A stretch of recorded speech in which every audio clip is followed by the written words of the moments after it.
तो इस एपिसोड की स्टार्टिंग में हमें दिखाया जाता है मिनी यूए को और जंग हाओ को, जो कि मिनी यूए हमारे जंग हाओ के ऊपर एकदम से पड़ जाती है और उसका चेहरा टमाटर लाल पड़ जाता है। दोनों एक दूसरे को घूरने लगते हैं और वो उससे कहने लगती है कि मेरे कहने का ये मतलब बिल्कुल भी नहीं था, और काफी ज्यादा घबराई हुई भी दिख रही है। तभी जांग हाओ उसके गलों को पकड़ता है, उसके चेहरे को पकड़ते हुए उससे कहने लगता है, क्या तुमने नशा वशा कर लिया है, क्या तुमने ज्यादा पी ली है। और तभी मिनी यूए उसे मना करने लगती है कि नहीं, ऐसा नहीं किया मैंने, ये समय मेरे लिए इससे ज्यादा बेटर नहीं हो सकता, मुझे इस समय का फायदा उठाना होगा। और तभी वो रोते रोते हमारे जांग हाओ से कहने लगती है कि जांग हाओ तुम्हें इस बारे में पता है कि मैंने यहाँ पर अपने आप को, जब मैं आई थी तो अकेले पड़ गई थी और अकेले मुझे यहाँ पर झेलना काफी ज्यादा कठिन हो गया था। और तो और मैंने पुलिस एग्जामिनेशन में इसलिए अप्लाई किया था क्योंकि वो चीज मुझे काफी ज्यादा पसंद थी। लेकिन वह सभी के सभी लोग, मेरे जितने भी को वर्कर्स थे, वही यही सोचते थे कि मैंने यहाँ पर पुलिस ऑफिस में, आई मीन जो पुलिस की जॉब है, मुझे अपने ग्रैंड माँ के रिलेशनशिप के कारण मिली हुई है। और सभी के सभी लोग मेरे पीठ पीछे इसी के बारे में बात किया करते थे और ड्रिंक उठा के पीती हुई उसको कहने लगती है कि ऑब्वियसली सी बात है कि ऐसे बिल्कुल भी नहीं है, मैंने जो जॉब हासिल की है पुलिस वुमेन की, वो अपने दम पर हासिल की है। और सभी के सभी लोग मुझे और मेरी फैमिली को टारगेट करना चालू कर दिया उन लोगों ने।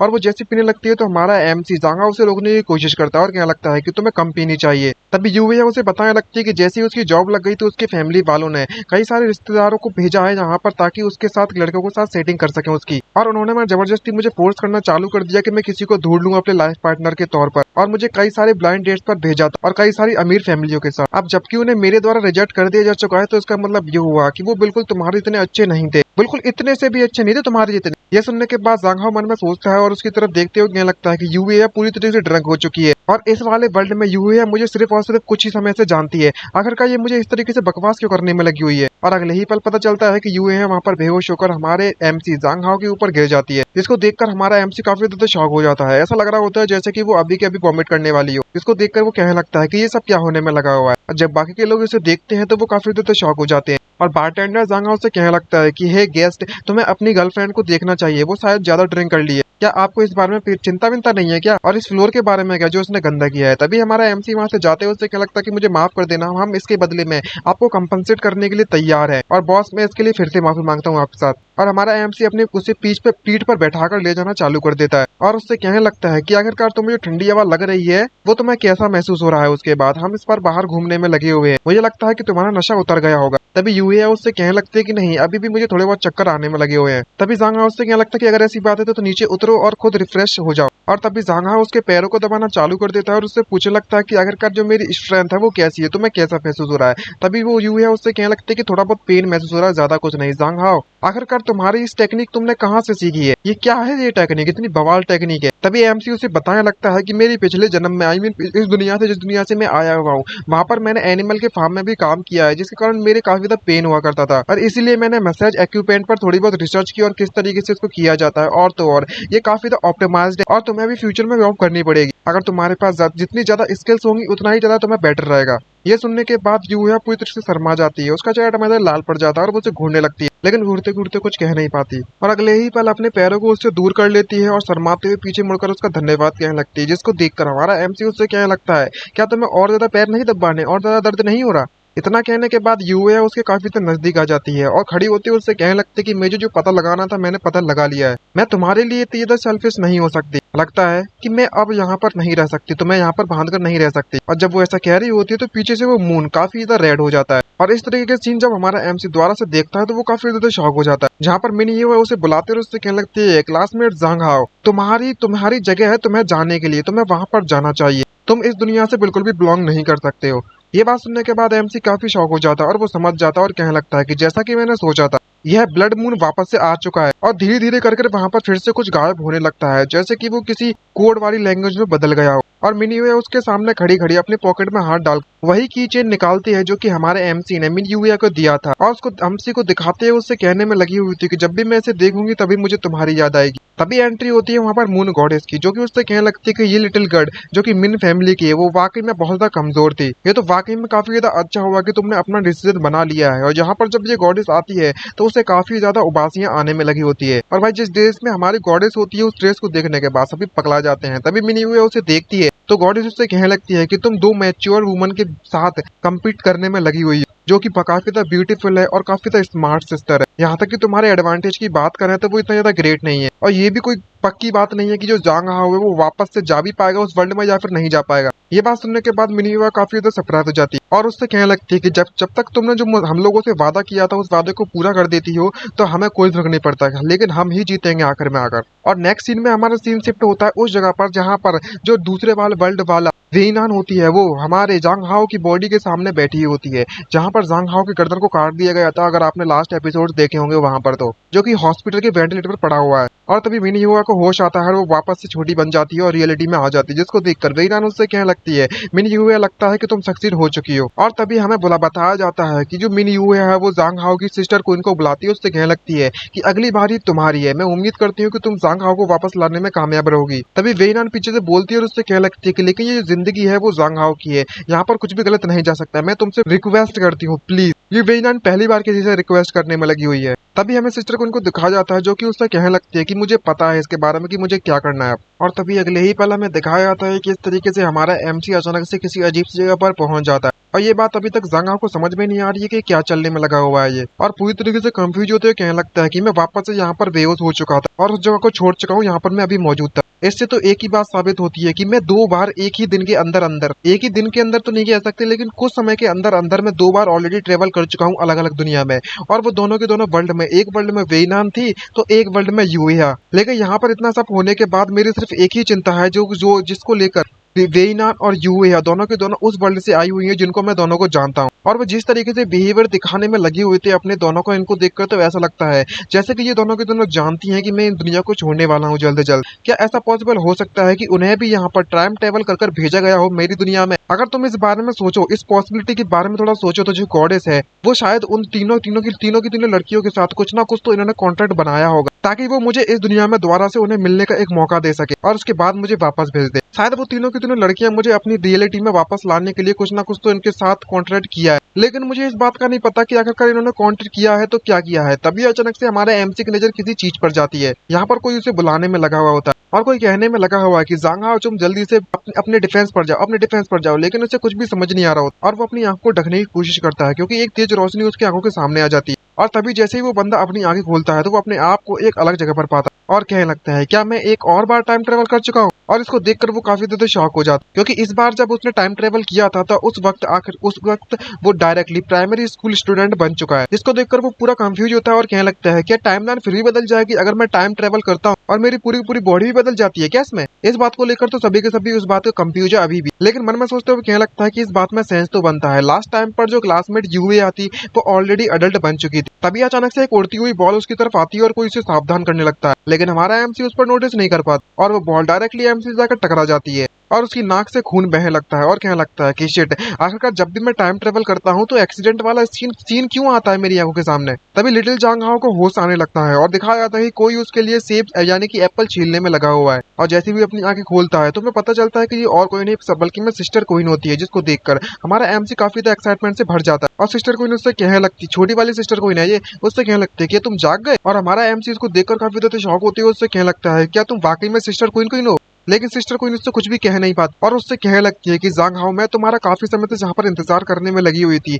मैं तुमसे अपना एक क्वेश्चन पूछना चाहती हूँ जो कि जिसका जवाब मैं तुमसे खुद अब तुम्हारे मुंह से सुनना चाहती हूँ। जिसको देखकर हमारा एमसी काफी देर से शॉक हो जाता है और उसके पसीने छूटने लगते हैं और कहने लगता है मन में सोचते हुए कि जिस इसके कहने का जो तरीका है, बातें करने का जो स्टाइल है सिस्टर क्वीन का, वो वाकई में वही सिस्टर क्वीन है जिसको मैं जानता हूँ। तभी सिस्टर क्वीन उससे पूछने लगती है कि मैं तुमसे ये पूछना चाहती हूँ कि तुम वही ओरिजिनल हाओ हाओ जिसको मैं जानती हूँ? जिसको देखकर हमारा एमसी उसके सवाल का जवाब नहीं दे पाता और मन में सोचते हुए कहने लगता है कि ये तो पक्का हो चुका है कि जो सिस्टर क्वीन है वो यहाँ पर टाइमलाइन चेंज कर आई हुई है, ये तो पक्का हो गया मेरे से। ये सवाल सुनने के बाद हमारा एमसी सिस्टर क्वीन से डायरेक्टली उसके मुंह पर कह देता है कि मुझे माफ कर देना, लेकिन तुम चाइल्डहुड से बचपन से जिसके साथ जानती थी जिस जांग हाओ को, मैं वह जांग हाओ नहीं हूँ, लेकिन कोइंसिडेंस से मैंने इसकी बॉडी पर कब्जा कर लिया है, यानी कि इसकी बॉडी में मैं रहते हुए आ रहा था इस समय तक। ये जानने के बाद सिस्टर क्वीन काफी ज्यादा शॉक हो जाती है, लेकिन हमारा एमसी उसे आगे की कहानी बताता है। उससे कहने लगता है कि ओरिजिनली मैं बस एक ऑर्डिनरी मैन हुआ करता था जो कि एक दूसरी दुनिया में रहा करता था, लेकिन अचानक से मैंने एक ब्लड मून को एक्सपीरियंस किया एक बार, और उसी ब्लड मून के कारण मैं तुम्हारी दुनिया में रिप्लेस्ड हो गया था उस जांग हाओ जो कि पहले तुम्हारे साथ रहा करता था, और उसके बाद कई सारी ऐसी गलतफहमियां थी जो कि पैदा हो गई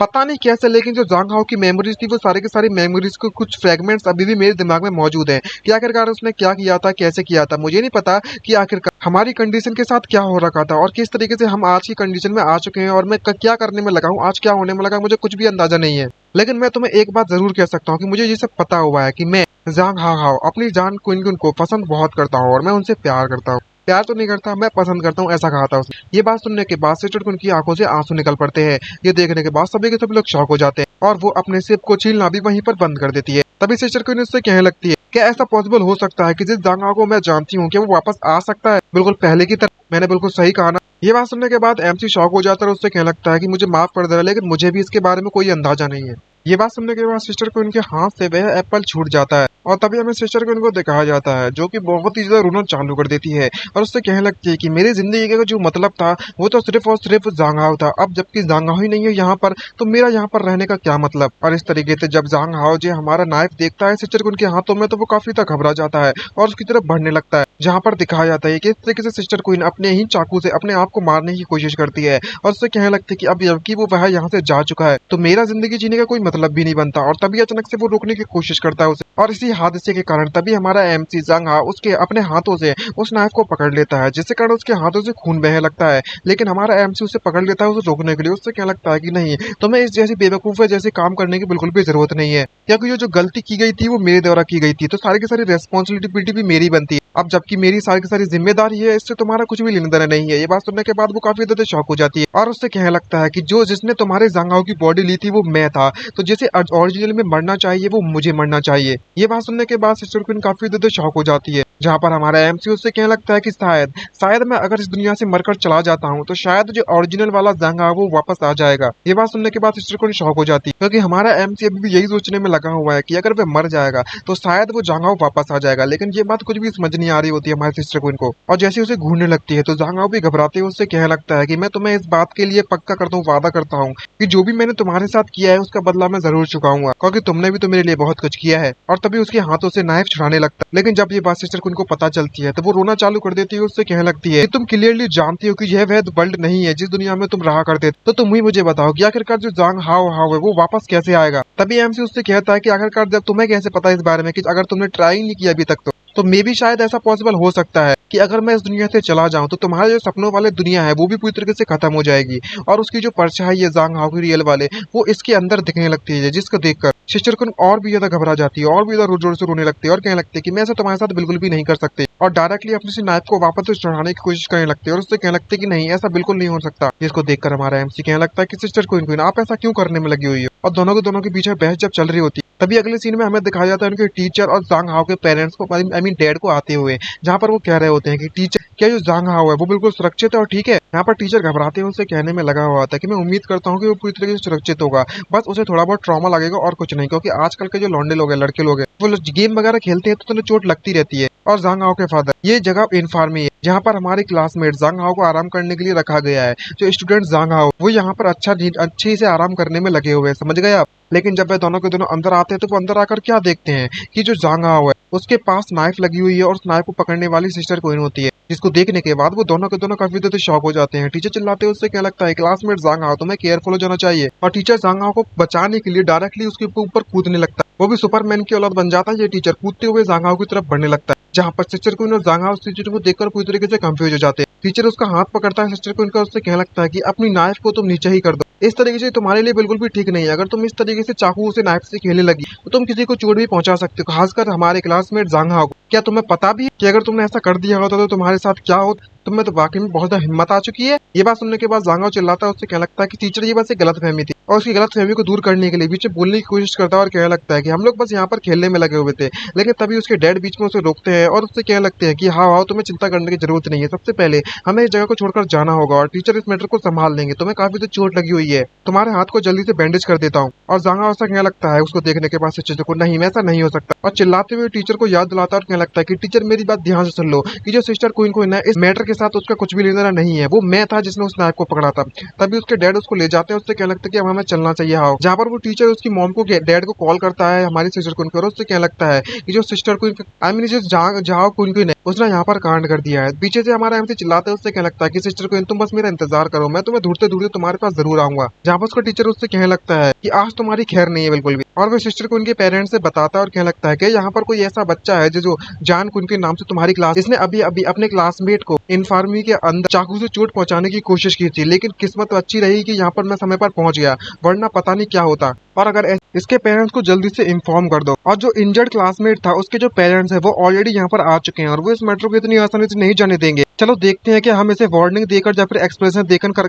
इस मैटर को सॉल्व कर सकते हैं या फिर नहीं कर सकते। तभी हमें स्कूल की बिल्डिंग का सीन दिखाया जाता है। सीन शिफ्ट होता है एकेडमिक अफेयर्स ऑफिस में, जहाँ पर सिस्टर क्वीन का जो डैड होता है वो उससे माफी मांगते हैं, उससे कहने में लगा हुआ था कि मुझे माफ कर दे, क्योंकि जो टीचर ने कहा था वो बिल्कुल सही है। हमारी जो फैमिली है उसकी जो क्वीन उसकी दिमागी तौर पर हालत कुछ ठीक नहीं चल रही है आजकल। सबसे पहले हमारी फैमिली में क्वीन को यहाँ पर आराम करने दिया जाएगा घर पर, जब तक उसकी मेंटल स्टेट ठीक नहीं हो जाती। और वो एक गिफ्ट टीचर को देते हुए उससे कहने लगता है कि मैं उम्मीद करता हूँ जो टीचर है वो फ्यूचर में हमारी जाओ कुन की मदद कर सकते हैं, क्योंकि जो हमारी जाओ कुन है वो इतनी ज्यादा बुरी भी नहीं है, और उसका स्टेप फादर होने के नाते मैं फ्यूचर में उसे अच्छी तरीके से एजुकेट करूंगा, आपको चिंता करने की जरूरत नहीं है। ये बात सुनने के बाद टीचर उसे गिफ्ट को लेने से मना कर देता है और उससे कहने लगता है कि मैं समझ सकता हूँ कि आपके इंटेंशंस क्या है, आप पेरेंट होने के नाते उनके, तो आप यहाँ पर वापस जा सकते हो, और जो प्रोसेसिंग नोटिस है आप उसका इंतजार करो, हम इसके जो आउटकम है उसके मैटर को हैंडल कर लेंगे जितना ज्यादा पॉसिबल हो सके उतना ज्यादा अच्छी तरीके से इन बच्चों के लिए। तभी क्वीन के जो स्टेप फादर हुए वो उससे कहने लगते हैं जाते जाते अगर ऐसी बात है तो अब हम यहाँ से चलते हैं, टीचर गुड बाय। तभी सिस्टर क्वीन के घर का सीन दिखाया जाता है, जहाँ पर उसके डैड उसके सामने खड़े होते हैं, उसे चिल्लाते हैं, उससे कहने लगते हैं कि जांग क्वीन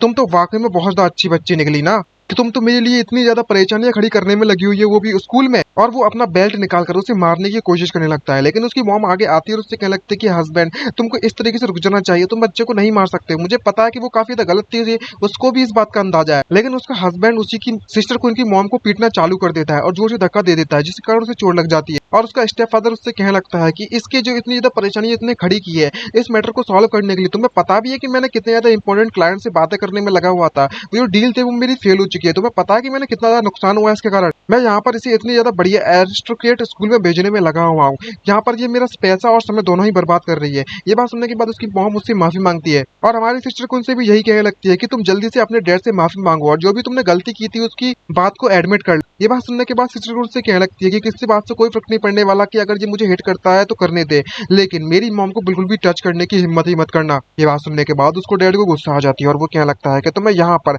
अभी भी मुझे इस तरीके से सबक सिखाने की कोशिश करने में लगी हुई हो, लगता है कि इसकी बैंड तो बजानी पड़ेगी। आखिरकार तुम ही बताओ कि तुम्हारी मदर और तुम्हें पैदा करना आई मीन पालने पोसने के लिए पैसा कौन लेकर आ रहा है? आखिरकार तुम्हारी जो मदर है और तुम मेरे लिए बस एक पैरासाइट हो, पैरासाइट जिसे मेरे साथ चिपका दिया जा चुका है, और तुम मुझसे कहने में लगी हो कि मैं तुम्हारी मदर को टच नहीं कर सकता। चलो देखते हैं कि आखिरकार तुम मुझे रोक भी पाती हो या नहीं रोक पाती, क्योंकि तुम्हें शायद पता नहीं होगा कि इस फैमिली में सिर्फ और सिर्फ मेरी ही चलती है। चलो देखते हैं कि आखिरकार तुम्हारी मदर मेरे ऐसे अटैक से रोकने की कोशिश करेगी भी या नहीं करेगी, और रेजिस्ट करने में कामयाब रहेगी या नहीं रहेगी। तभी वो उसे मारने की जैसी कोशिश करता है तो पीछे से आकर एक चीज उसकी जाकर सर पर लगती है, जिसको देखकर सिस्टर को उनकी मॉम काफी ज्यादा घबरा जाती है और उस बंदे के यानी कि सिस्टर को उनके स्टेप डैड के सर से खून निकलने लगता है, और हमें पता चलता है कि सिस्टर को ने तो उसकी बैंड बजाती है और वो कहने लगता है चिल्लाते हुए कि तेरी हिम्मत कैसी ऐसा करने की। और जैसे पीछे मुड़कर देखता है तो वो काफी ज्यादा शॉक हो जाता है, क्योंकि इस वक्त जो सिस्टर क्वीन होती है वो एक पेन लेकर उसकी तरफ बढ़ने लगती है उस पर अटैक करने के लिए, और काफी ज्यादा गुस्से में होती है। तभी उसकी मॉम उसे बीच में रोकने की कोशिश करती है, तो तभी उसकी जो पेंसिल का जो पेन होता है निप होती है वो उसकी बिल्कुल आंखों के पास आकर रुक जाती है, और तभी उसकी सिस्टर को उससे कहने लगती है कि मॉम हम लोगों को इस जैसे पर्सन के पास बिल्कुल भी डिपेंड होने की जरूरत नहीं है, तुम्हें चाहे कुछ भी कर इस बंदे से डिवोर्स लेना होगा, वरना फ्यूचर में क्या हो जाएगा किसी को भी नहीं पता। तभी उसका स्टेप फादर उससे कहने लगता है कि तुम्हें इस तरीके से एक्साइटेड होने की जरूरत नहीं है, कि उनको थोड़ा आराम कर लो, तुम्हें ऐसा नहीं करना चाहिए, हम लोग नेगोशिएट कर सकते हैं इस बारे में। और धीरे धीरे करके अपने हाथों को बढ़ाने लगता है और तुरंत उसके पेन वाले हाथ को पकड़ लेता और धक्का देकर सिस्टर को उनको पीछे की तरफ फेंक देता है, जिससे कि वो पेन उसके हाथों से गिर जाता है और सिस्टर को डायरेक्टली जाकर एक दीवार से टकरा जाती है। तभी उसका स्टेप फादर खड़ा होता है और उससे क्या लगता है कि डैम इट, तुम्हें देखकर तो ऐसा लगता है कि तुम सिर्फ और सिर्फ वायलेंट ही नहीं हो, बल्कि मैं तुम्हारा दिमाग पूरी तरीके से खराब हो चुका है, तो कैसा लगा कि मैं तुम्हें यहाँ पर पीटने में लगा हुआ हूँ, तुम यहाँ पर चिल्लाओ। और वो अपने पैरों से जोर जोर से सिस्टर को उनको पीटना चालू करने लगता है और कहने लगता है कि चलो देखता हूँ कि तुम आखिरकार मैं तुम्हें कितना पीटता हूँ कि तुम मरती हो या फिर नहीं मरती हो, और अब तुम भाड़ में जाओ। ये देखने के बाद उसकी मॉम इस सिस्टर को नहीं देख पा रही होती है और वो रोते रोते उससे माफी रोते रोते उससे कह रही होती है कि प्लीज उसे मारना बंद कर दो। तभी दूसरी तरफ बाहर का सीन दिखाया जाता है जहाँ पर हमारा एमसी उसके अपार्टमेंट के सामने आ जाता है, क्योंकि वो सिस्टर क्वीन को देखना चाहता है बीबी, और कहने लगता है कि उम्मीद करता हूँ कि सिस्टर क्वीन का जो अपार्टमेंट है वो यहीं पर होगा, जहाँ पर उसके डैड उसे मारते मारते चिल्लाते हुए कहने में लगे हुए थे कि इस ब्रैट की, इस चूजे की हिम्मत कैसी है मुझे इस तरीके से चोट पहुंचाने की, मुझे नहीं पता कि आखिरकार ये कल क्या कर देगी। तभी उसकी मॉम भी उससे कह रही होती कि मुझे पता है कि क्वीन ने काफी ज्यादा गलत किया है, लेकिन प्लीज मैं माफी मांग मुझसे तुमसे उम्मीद करती हूँ कि तुम उसे माफ कर दोगे। लेकिन उसका डैड उसे माफ करने के लिए तैयार नहीं होता और कहने लगता है कि तुम जल्दी से इस बंदी को हॉस्पिटल भेज दो ताकि इसके दिमाग का इलाज हो सके। मैं तुमसे पहले से ही कहा था कि तुम्हें अपनी बेटी को अपने एक्स हस्बैंड पर छोड़ देना चाहिए। आखिरकार तुम इतनी बड़ी मुसीबत को अपने साथ लेकर क्यों चलने में लगी हुई हो। तभी उसकी मॉम उससे रोती हुई उससे कहने लगती है कि जो क्वीन क्वीन है वो कोई बर्डन नहीं है, कोई मुसीबत नहीं है। अगर मैंने इसे अपने एक्स हस्बैंड के पास छोड़ दिया होता तो शायद उसकी हालत इससे भी ज्यादा खराब हुई होती। और तभी सिस्टर क्वीन से सारी की सारी लड़ाइयाँ सुनती है तो वो काफी उदास हो जाती है और वापस से खड़ी होती है और कहने लगती है कि कोई फर्क नहीं पड़ता कि मैं आखिरकार किस दुनिया में आ जाऊं, लेकिन मैं हमेशा हर दुनिया में एक कंप्लीट लूजर ही रहूंगी, क्योंकि जिस बंदे को मैं पसंद करती हूँ, प्यार करती हूँ, वो इस दुनिया से पूरी तरीके से गायब हो चुका है, वो भी काफी समय पहले, और मुझे इस बात का बिल्कुल भी रियलाइज नहीं हुआ। और कोई फर्क नहीं पड़ता कि मैं किस दुनिया में, मेरी जो फैमिली हो, मेरी पूरी की पूरी फैमिली हमेशा इसी हालत में रहने वाली है। और किसी तरीके से खड़ी होती होती आगे बढ़ने की कोशिश करती है और मिरर के पास पहुंचकर हमें बताने लगती है और कहने लगती है अपने आप से कि शायद ऐसा पॉसिबल हो सकता है कि मुझे कभी भी प्यार हासिल हो ही नहीं सकता, मैं बस एक सिक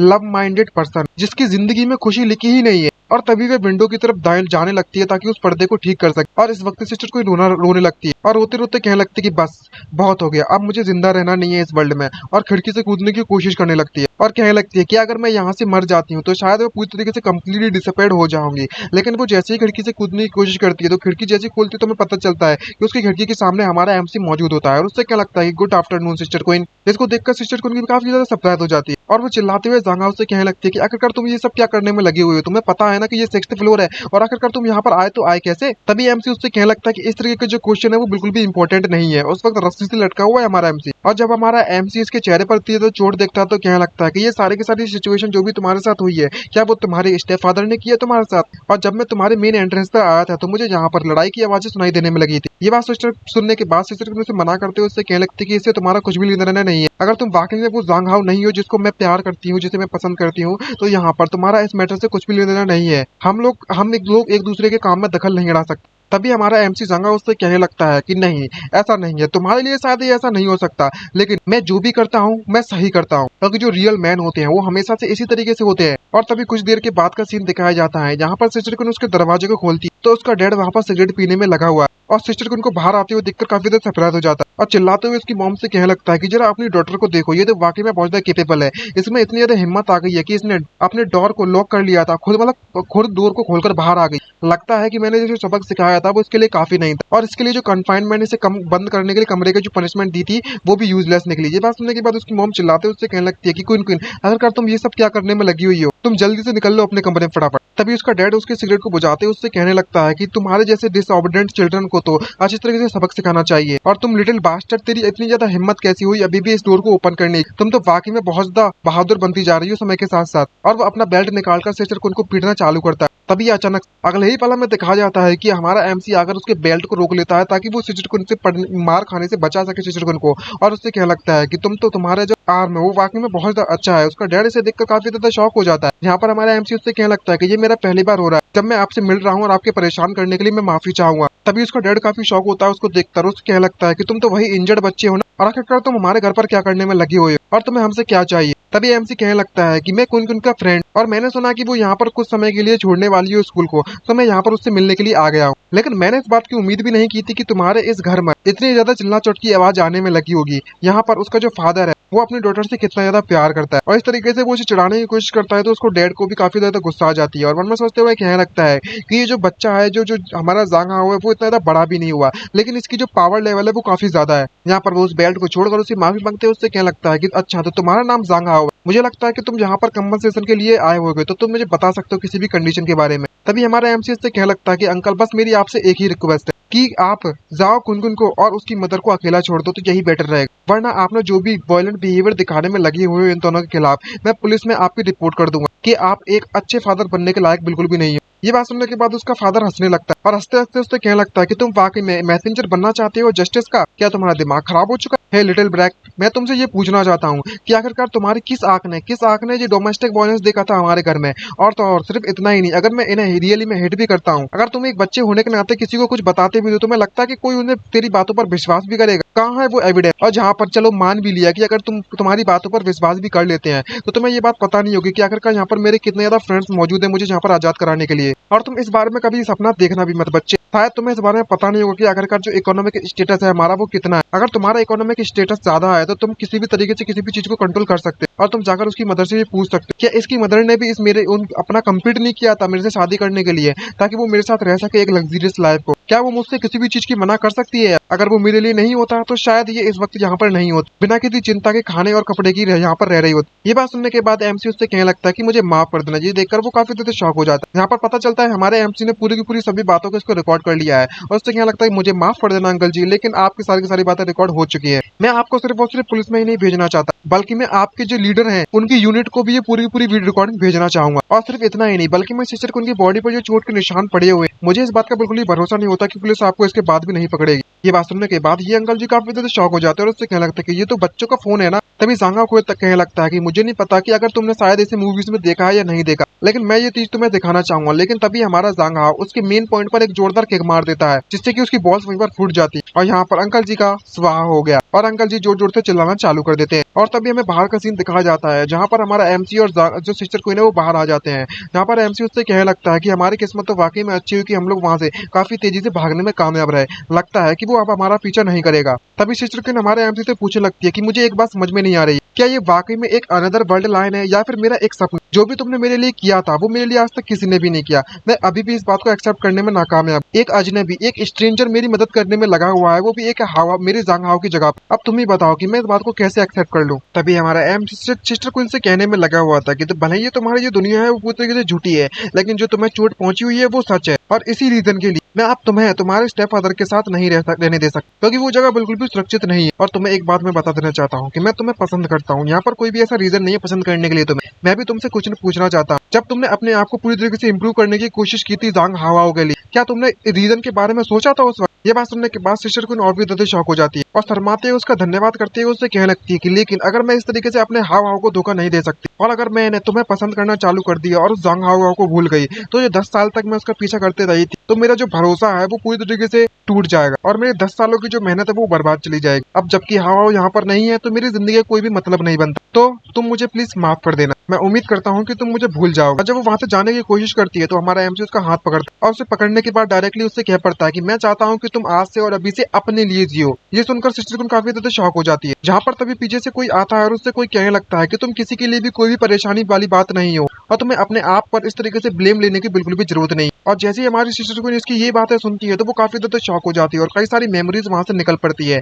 और कहने लगती है कि ये आवाज तो हाव हाव की है। जहाँ पर सिस्टर को उससे एक बार फिर से कहने लगती है कि अगर मैं तुम्हें चूज कर लेती हूँ और अपना जो ओरिजिनल वाला जांग हाव है मैं उसे भूल जाती हूँ, तो अनदर वर्ल्ड में वाला जो बंदा है वो क्या करेगा? अगर मैं अदर वर्ल्ड में जाकर क्या ही कर लूंगा? तभी हमारा एमसी उससे कहने लगता है कि मैंने तुमसे ये नहीं कहा था कि तुम अपने पास्ट के बारे में भूल जाओ या फिर तुमने अभी तक की जिंदगी जी है उसके बारे में भूल जाओ या फिर तुम अपने पास्ट को धोखा दे दो या फिर गद्दारी कर दो। लेकिन मैं तुम्हें ये बताना चाहता हूँ कि तुम दोनों का पास्ट और प्रेजेंट तुम्हारा मिलकर तुम्हें प्रेजेंट चीज बनाता है कि तुम क्या हो। लेकिन शायद ये बात तुम्हें पता नहीं होगी कि लेकिन जो इंसान, जो पीपल है, जो लोग हैं वो पास्ट में नहीं रह सकते। और अगर तुम भले ही इस बात को डिसाइड कर लो कि तुम किसी के साथ नहीं रहना चाहती पूरी की पूरी जिंदगी, लेकिन तुम्हें मूव फॉरवर्ड करना चाहिए, मतलब समय के साथ आगे बढ़ते रहना चाहिए, क्योंकि जिंदगी की जो मीनिंग होता है वो सिर्फ और सिर्फ पास्ट को याद करना नहीं होता। तो सिस्टर क्वीन, मैं चाहता हूँ कि आप एक और बार अपनी जिंदगी की नई शुरुआत करो। ये माहौल वाकई में बहुत ज्यादा इमोशनल हो जाता है और जिस तरीके से हमारा एमसी जब उसका हाथ पकड़ता है तो उसका चेहरा भी टमाटर से लाल पड़ जाता है। और जब इन दोनों की बातें चली रही होती है तो ये पीछे से एक अजीब सा इनविजिबल हाथ उनके हाथों पर कर कोई रखता है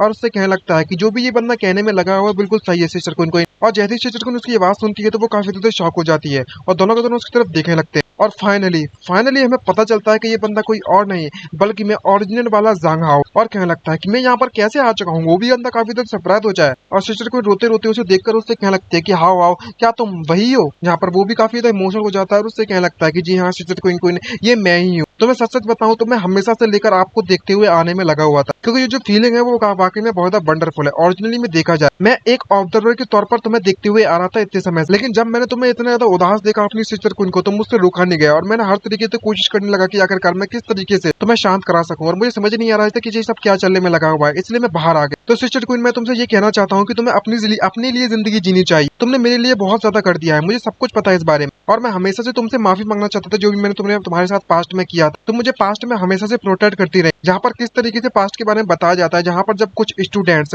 आपस में बात करते हुए उससे कहने में लगे हुए थे, अपने आपस में बात करते हुए कह रहे थे कि हम लोग इस कीड़े को उसके स्कूल बैग में डाल देंगे और ऐसे प्रिटेंड करेंगे जैसे कि हमें कुछ पता ही नहीं है, और इस तरीके से हम उसे टीज करने में कामयाब रहेंगे और वो बंदा पक्का रोने में लगेगा फिर से। ये पक्का बात तो पक्की हो चुकी है। आखिरकार किसने कहा था कि इसकी मदर नहीं, ये बंदा डिजर्व करता है इस बात को लेकर। और ये सारी की सारी बातों को जब सिस्टर को सुन लेती तो वो उन सभी के सभी बच्चों को बुरी तरीके से पीट देती है, वो भी गंदी तरीके से। और छोटा वाला जो जांगा हुआ है वो रोते रोते उससे कहने लगता है कि तुम वाकई में बहुत ज्यादा डरावनी हो और मैं तुमसे वाकई में बहुत ज्यादा डरने में लगा हुआ हूं। ये सुनने के बाद सिस्टर को उससे कुछ भी नहीं कह पाती, और तभी अगले ही पल वो जांगा हाओ की छोटे वाले बच्चे की कॉलर पकड़ती है और उससे कहने लगती है कि हम लोगों ने एक दूसरे से वादा किया था कि हम लोग एक दूसरे के साथ रहेंगे, और तुम मुझसे इस वक्त इस तरीके से नहीं डर सकते। अब तुम मेरे साथ मेरे घर पर चलोगे और मैं ही तुम्हारे लिए काफी हूँ, क्योंकि ये जो लोग हैं वो तुम्हारे लिए डिजर्व नहीं करते। जहाँ पर वो एक पल के लिए तो हमारे इस एमसी जांग हाओ को छोटे वाले को वो अपने घर का भी लेकर आ जाती है, और वो पूछने लगता है कि आखिरकार हम कहाँ पर हैं सिस्टर को। तभी सिस्टर को उसे बताने लगती है कि ये मेरा घर है, मैं उम्मीद करती हूँ कि तुम आपसे यहीं पर रहोगे, मैं तुम्हें पसंद कर सकती हूँ, मैं तुम्हें पसंद करती हूँ, प्यार करती हूँ तुमसे, और हम लोग फ्यूचर में इसी घर पर एक साथ रहेंगे, और मुझे किंडरगार्टन जैसी जगह पर जाना बिल्कुल भी पसंद नहीं है। ये बात सुनने के बाद वो चिल्लाने लगता है और उससे कहने लगता है कि मैं ऐसा बिल्कुल भी नहीं चाहता। ये बात सुनने के बाद सिस्टर को काफी ज्यादा घबरा जाती है, जहाँ पर जांगा उसे चिल्लाते उससे कहने लगता है कि तुम इस तरीके से मुझे फोर्स नहीं करते रह सकती, जिन चीजों को मैं पसंद नहीं करता उन चीजों को तुम मुझे करने के लिए मजबूर मत कर। मैं वापस से अपने घर पर जाना चाहता हूँ, मैं वापस जाना चाहता हूँ, मैं तुमसे बिल्कुल नफरत करता हूँ। ये बात सुनने के बाद सिस्टर को काफी ज्यादा शॉक हो जाती है, जहाँ पर तो वो ये भी कह पड़ता है कि मैं तुमसे कभी भी फ्यूचर में नहीं मिलना चाहता, और वो रोते रोते ये सब कहने में लगा होता है और कहने लगता है कि वो मैं था जिसने मेरी सिस्टर को उनके बारे में, उनकी फीलिंग के बारे में ठीक से नहीं समझा था और तुम्हें मना कर दिया था सिस्टर को। और मुझे पता है सिस्टर को इस बारे में कि तुम हमेशा से मेरे साथ रही हो, मेरी बचपन से लेकर आज तक हमेशा से मेरी मदद की है, लेकिन जितनी ज्यादा तुम मेरी मदद करती है उतना ही ज्यादा मैं तुम्हारा फेस टू फेस तुमसे मिलने में नाकामयाब रहा, उतना ही ज्यादा मुझे तुमसे डर लगने लगा, और मेरे में इतनी ज्यादा हिम्मत नहीं हुई कि मैं तुमसे जाकर मिल सकूं, क्योंकि मुझे ये बात पता है कि मैं एक ऐसा बंदा हूँ जिसने तुमको बहुत ज्यादा चोट पहुंचाई। तो प्लीज सिस्टर को मुझे माफ कर देना। और वो दोनों के दोनों एक दूसरे की बात सुनकर जोर जोर से रोना चालू कर देते हैं। आज ये सारी की सारी बातें जब हमारा एमसी सुनता है तो वो भी काफी ज्यादा इमोशनल हो जाता है, और उस मूवमेंट के बारे में याद करने लगता है कि जब सिस्टर क्वीन ने उससे कहा था किस तरीके से, जब उसे पहली बार पता चल चुका था उसकी सच्चाई के बारे में, तो वो रोते रोते उससे कहने में लगी हुई थी कि हाँ, अगर तुम्हें वाकई में ऐसा लगता है कि मैं डिस्गस्टिंग हूँ तुम्हारे लिए, तो तुम मुझे छोड़कर जा सकते हो, मैं गिव अप कर सकती हूँ तुम्हारे साथ रहने के लिए फ्यूचर में, और तुमसे दूर रह सकते हैं और कभी भी तुम्हें परेशान नहीं करूंगी। तभी हमारा एमसी जाकर उससे माना करता है ऐसा नहीं है, तुम्हें माफ करने मतलब सॉरी कहने की जरूरत नहीं। और तब उसने ये भी कहा था कि वो किस तरीके से उसके लिए कुछ भी करने के लिए तैयार है। और तभी कहानी की टाइमलाइन फिर से चेंज होती है और एक बार ओरिजिनल वाला जो जांगहाओ होता है वो हमारे छोटे वाले जांगहाओ के सामने आ जाता है और उसको बुलाने लगता है, जहाँ पर वो रोते रोते उससे कह रहा होता है, खैर मुझे पता है कि वो तुम उसे पसंद करते हो नहीं कर सकते हो, कि तुम पूरी तरीके से डिफरेंट बंदे हो उसके लिए, तुम्हारे लिए वो डिफरेंट है पूरी की पूरी, लेकिन मैं तुमसे उम्मीद करता हूँ जो ओरिजिनल वाला जांगहाओ है वो रिक्वेस्ट कर रहा है नकली दूसरे वाले जांगहाओ से, कि मैं तुमसे रिक्वेस्ट करता हूँ कि तुम इसकी रिक्वेस्ट को अभी भी रिजेक्ट मत करना। ये बात सुनकर वो भी शॉक हो जाता है, जहाँ पर वो रोते रोते उससे ये भी कहने लगता है कि मुझे पता है कि तुम्हें सब कुछ पता चल चुका है कि अगर इसके साथ बचपन में क्या हुआ था, लेकिन अगर तुम फिर से उसे रिजेक्ट कर देते हो तो मुझे ही लगता है कि ये जिंदा रहने में कामयाब रहेगी, और शायद ऐसा भी पॉसिबल हो सकता है कि ये चीज हमारे लिए लास्ट कन्वर्सेशन होगी, हमारी लास्ट बात कर रहे होंगे इस तरीके से, और इस वक्त सिस्टर को उनको बचाने वाला कोई और नहीं बल्कि मैं तुम हो, मेरे दूसरा रूप। और वो दोनों के दोनों एक दूसरे के सामने आकर खड़े हो जाते हैं, और जब इनकी प्यार भरी बातें चली रही होती हैं तभी हमारे बीच में जो गॉडेस है वो कूद पड़ती है और स्टाइल मारते हुए उससे कहने लगती है कि ये तो वाकई में बहुत ज्यादा बोरिंग होगा, आखिरकार तुम जैसे जो बोरिंग ड्रामा है जो फैमिली का वापस से मिलने का, वो कौन देखना चाहता है, हमें तो बिल्कुल भी नहीं देखना, तुम्हें शायद एक दूसरे को पूरी तरीके से पीट देना चाहिए था, और मैं तुम्हारी इस फाइट के लिए रिवर बनने के लिए भी तैयार हूँ, कोई भी दिक्कत नहीं है, मैं तुम दोनों को मिलाने के लिए भी तैयार थी। और जब वो गॉडेस उनके पास आती है तो वो दोनों के दोनों देखकर उसे शॉक हो जाते हैं, और रियल वाला जो जांगहाओ होता है वो उसको देखकर कहने लगता है कि तुम यहाँ पर क्या कर रही हो। लेकिन एक बात तो मैं समझ चुका हूँ कि यहाँ पर तुम कई सारी ट्रिक्स का इस्तेमाल करने में लगे थे, वो भी काफी समय से, और तुम हमें एक दूसरे को हम तीनों की तीनों को मुझे और इन तीनों की तीनों लड़कियों को एक दूसरे के वर्ल्ड में भेजने में लगी हुई हो, और आखिरकार तुम्हारा प्लान क्या है ये सब करने का। तुम्हारा उम्मीद क्या है, तुम इतनी ज्यादा मेहनत क्यों करने में लगी हुई हो, मैं ये जानना चाहता हूँ। तभी वो गॉडेस हमारे एमसी के पास आती है और उसके जो सुट्टा मारने में लगी हुई थी उसका धुआं हमारे एमसी के मुंह पर छोड़ते हैं। उससे कहने लगते कि तुम जानना चाहते हो कि आखिरकार मैं ये क्यों कर रही हूँ, कि तुम्हें गुस्सा आ रहा है क्या? लॉजिकली देखा जाए तो बोला जाए तो शायद मुझे ये सब एक्सप्लेन करने की तुम्हें बिल्कुल भी जरूरत नहीं है, लेकिन तुम्हारी जो परफॉर्मेंस है और तुम्हारे डिसीजन लेने का जो तरीका है वो वाकई में बहुत ज्यादा इंटरेस्टिंग, जिससे कि मुझे काफी ज्यादा जिंदगी में मजा आता है। और इसलिए मैं तुम्हारे लिए एक एक्सेप्शन बना देती हूँ और तुम्हें बता देती हूँ। तो बच्चे, क्या तुम्हें अभी भी वो बात याद है कि किस तरीके से तुम उस आइलैंड पर पार्टिसिपेट करने के लिए गए थे उस शो में, लेकिन कुछ गैंगस्टर्स के द्वारा तुम्हें मार दिया गया था? जहाँ पर मैं जब तुमसे मिलने के लिए आई थी तब तुमने मुझसे पूछा था कि आखिरकार मैं यहाँ पर क्या कर रही हूँ, और उस वक्त तुम बिल्कुल मौत के बहुत ज्यादा नजदीक थे। लेकिन शायद ये बात तुम्हें पता नहीं होगी कि तुम मेरे बहुत ज्यादा पसंदीदा टॉय हो और मैं तुम्हें इतनी आसानी से मरने नहीं दे सकती। तो तुम मौत को छूकर टक से वापस आए हो, और इसलिए मैंने तुम्हें उस वक्त जिंदा रखा था। लेकिन तुम्हें जिंदा रखने के बाद भी तुम इमीडिएटली होश में नहीं आए थे और कोमा में चले गए। और उसी समय पर जब तुम कोमा में चले गए थे तो मुझे एक ऐसी बात पता चली जो कि मेरे लिए काफी ज्यादा शॉकिंग थी। तुम्हारी बॉडी के अंदर एक ऐसा फेनोमेनन होने में लगा था जो कि काफी ज्यादा इंटरेस्टिंग भी था। और उस फेनोमेनन के अनुसार जो दो सोल्स हैं एक ही बॉडी के अंदर रहने में लगी हुई है और बिना किसी परेशानी के वो भी। और ये एक ऐसी चीज है जिसको मैंने आज तक लाइफ में कभी नहीं देखा। और जब मुझे इसके बारे में पता चला तो ये गेम मेरे लिए और भी ज्यादा इंटरेस्टिंग हो गया था। और फिर मैंने तुम जिन लड़कियों को पसंद करती हो, थ्री वुमेन्स को एक एक कर मैंने तुम्हारे स्पिरिचुअल वर्ल्ड में रेस्पेक्टिवली बिना किसी परेशानी और बिना ही तुम्हें नोटिस किए हुए एक करके भेजना चालू कर दिया। और मैं ये देखना चाहती थी कि आखिरकार तुम या फिर वो तीनों के तीनों वो किस तरीके के डिसीजन बनाएंगे। क्या वो तुम्हें इसी सपने में छोड़ देंगे या फिर वो इस सपने को तोड़कर रियलिटी में वापस लौट जाएंगे? वे शायद इस बात को भी चूज कर सकते हैं इस सपने में तुम्हारे साथ जिंदगी भर रहना और अपने आप को इस सपने से निकालने में कामयाब नहीं रहे, और शायद आइडेंटिटी रिवील्स हो जाए, तुम्हारे बीच में कॉन्फ्लिक्ट हो जाए, लड़ाई हो और एक दूसरे से जेलिस महसूस करने लगे और मोनोपोलाइज करने की कोशिश करे इस कंपटीशन के द्वारा। और ये अगर होता तो ये वाकई में कितनी ज्यादा इंटरेस्टिंग स्टोरी बन जाती। और ये दो रास्ता है ना चॉइस करने का, वो मुझे बहुत ज्यादा इंटरेस्टिंग लगता है। और तभी तुम ऐसे गुस्सा होते हुए अपने उस पाइप को तोड़ते उससे कहने लगते कि मुझे तो इस बात की बिल्कुल भी उम्मीद नहीं थी कि ये तीनों की तीनों जो लड़कियां हैं वो एक दूसरे के साथ एग्रीमेंट पर पहुंच जाएंगी और उनकी जो डिजायर थी तुम्हें हासिल करने की, उस डिजायर पर कंट्रोल कर लेंगे और तुम्हें वापस भेजने में कामयाब रहेंगे। और उसके चेहरे को पकड़ते हुए उससे कहने लगते पिंच करते हो कि आखिरकार मुझे समझ नहीं आ रहा कि आखिरकार तुमने इन तीन लड़कियों पर ऐसा कौन सा जादू कर दिया है, ये तुम्हारे लिए कुछ भी करने के लिए करने के लिए तैयार है और तुम तो बस एक छोटे से क्यूट से बच्चे ही तो हो। तभी हमारा एमसी से दूर भगाता है और उससे कहने लगता है कि कैसा रहेगा कि तुम्हारा जो बोरिंग मल्टीपल चॉइस क्वेश्चन वाला जो गेम है वो शायद खत्म हो चुका होगा अब तो, क्या तुम हम सभी को वापस ले जा सकती हो? तभी वो गॉडेस उससे कहने लगते कि ठीक है मैं तुम्हें वापस ले जाने के लिए तैयार हूँ, और मुस्कुराने लगती है। लेकिन ज़ांग हाओ, तुम्हें शायद ये बात पता नहीं होगी कि तुम्हारे लिए जो समय है वो धीरे धीरे करके खत्म होने में लगा हुआ है। ये बात सुनने के बाद तीनों के तीनों शॉक हो जाते हैं, जहाँ पर वो गॉडेस हंसती है और उससे कहने लगती है कि शायद तुम्हें ये बात तो पता ही होगी कि मेरी जो पावर है वो सिर्फ और सिर्फ तभी काम करती है जब वो ब्लड मून अपेयर होता है, और जो यूए की जो इफेक्टिवनेस है, जो मेरी पावर्स है, उसके जो इफेक्ट है वो ऑलमोस्ट खत्म होने वाला है। सबसे पहले तो तुम्हारे बारे में बात करना चाहूंगी जो कि बहुत ज्यादा कमजोर और बहुत ज्यादा बीमार बंदा है। मैंने तुम्हारे विश के बारे में सुना था कि तुम काफी ज्यादा स्ट्रॉन्ग बनना चाहते हो, इसीलिए तुम्हारे जैसे तुम्हारे दूसरे रूप को मैंने मतलब पैरेलल वर्ल्ड से तुम्हारे इस वर्ल्ड में लेकर आया ही, ताकि मैं तुम्हारी इच्छा को पूरी कर सकूं। और फिर तुम्हारे बारे में बात करें, तुम लिटिल डेविल कहेंगे, मैंने तुमसे साफ साफ कह दिया था कि तुम शायद सडनली मर सकते हो ज्यादा वर्क करने के कारण किसी मूवमेंट पर, लेकिन मैं तुम्हारी जो लाइफ स्पॉन है वो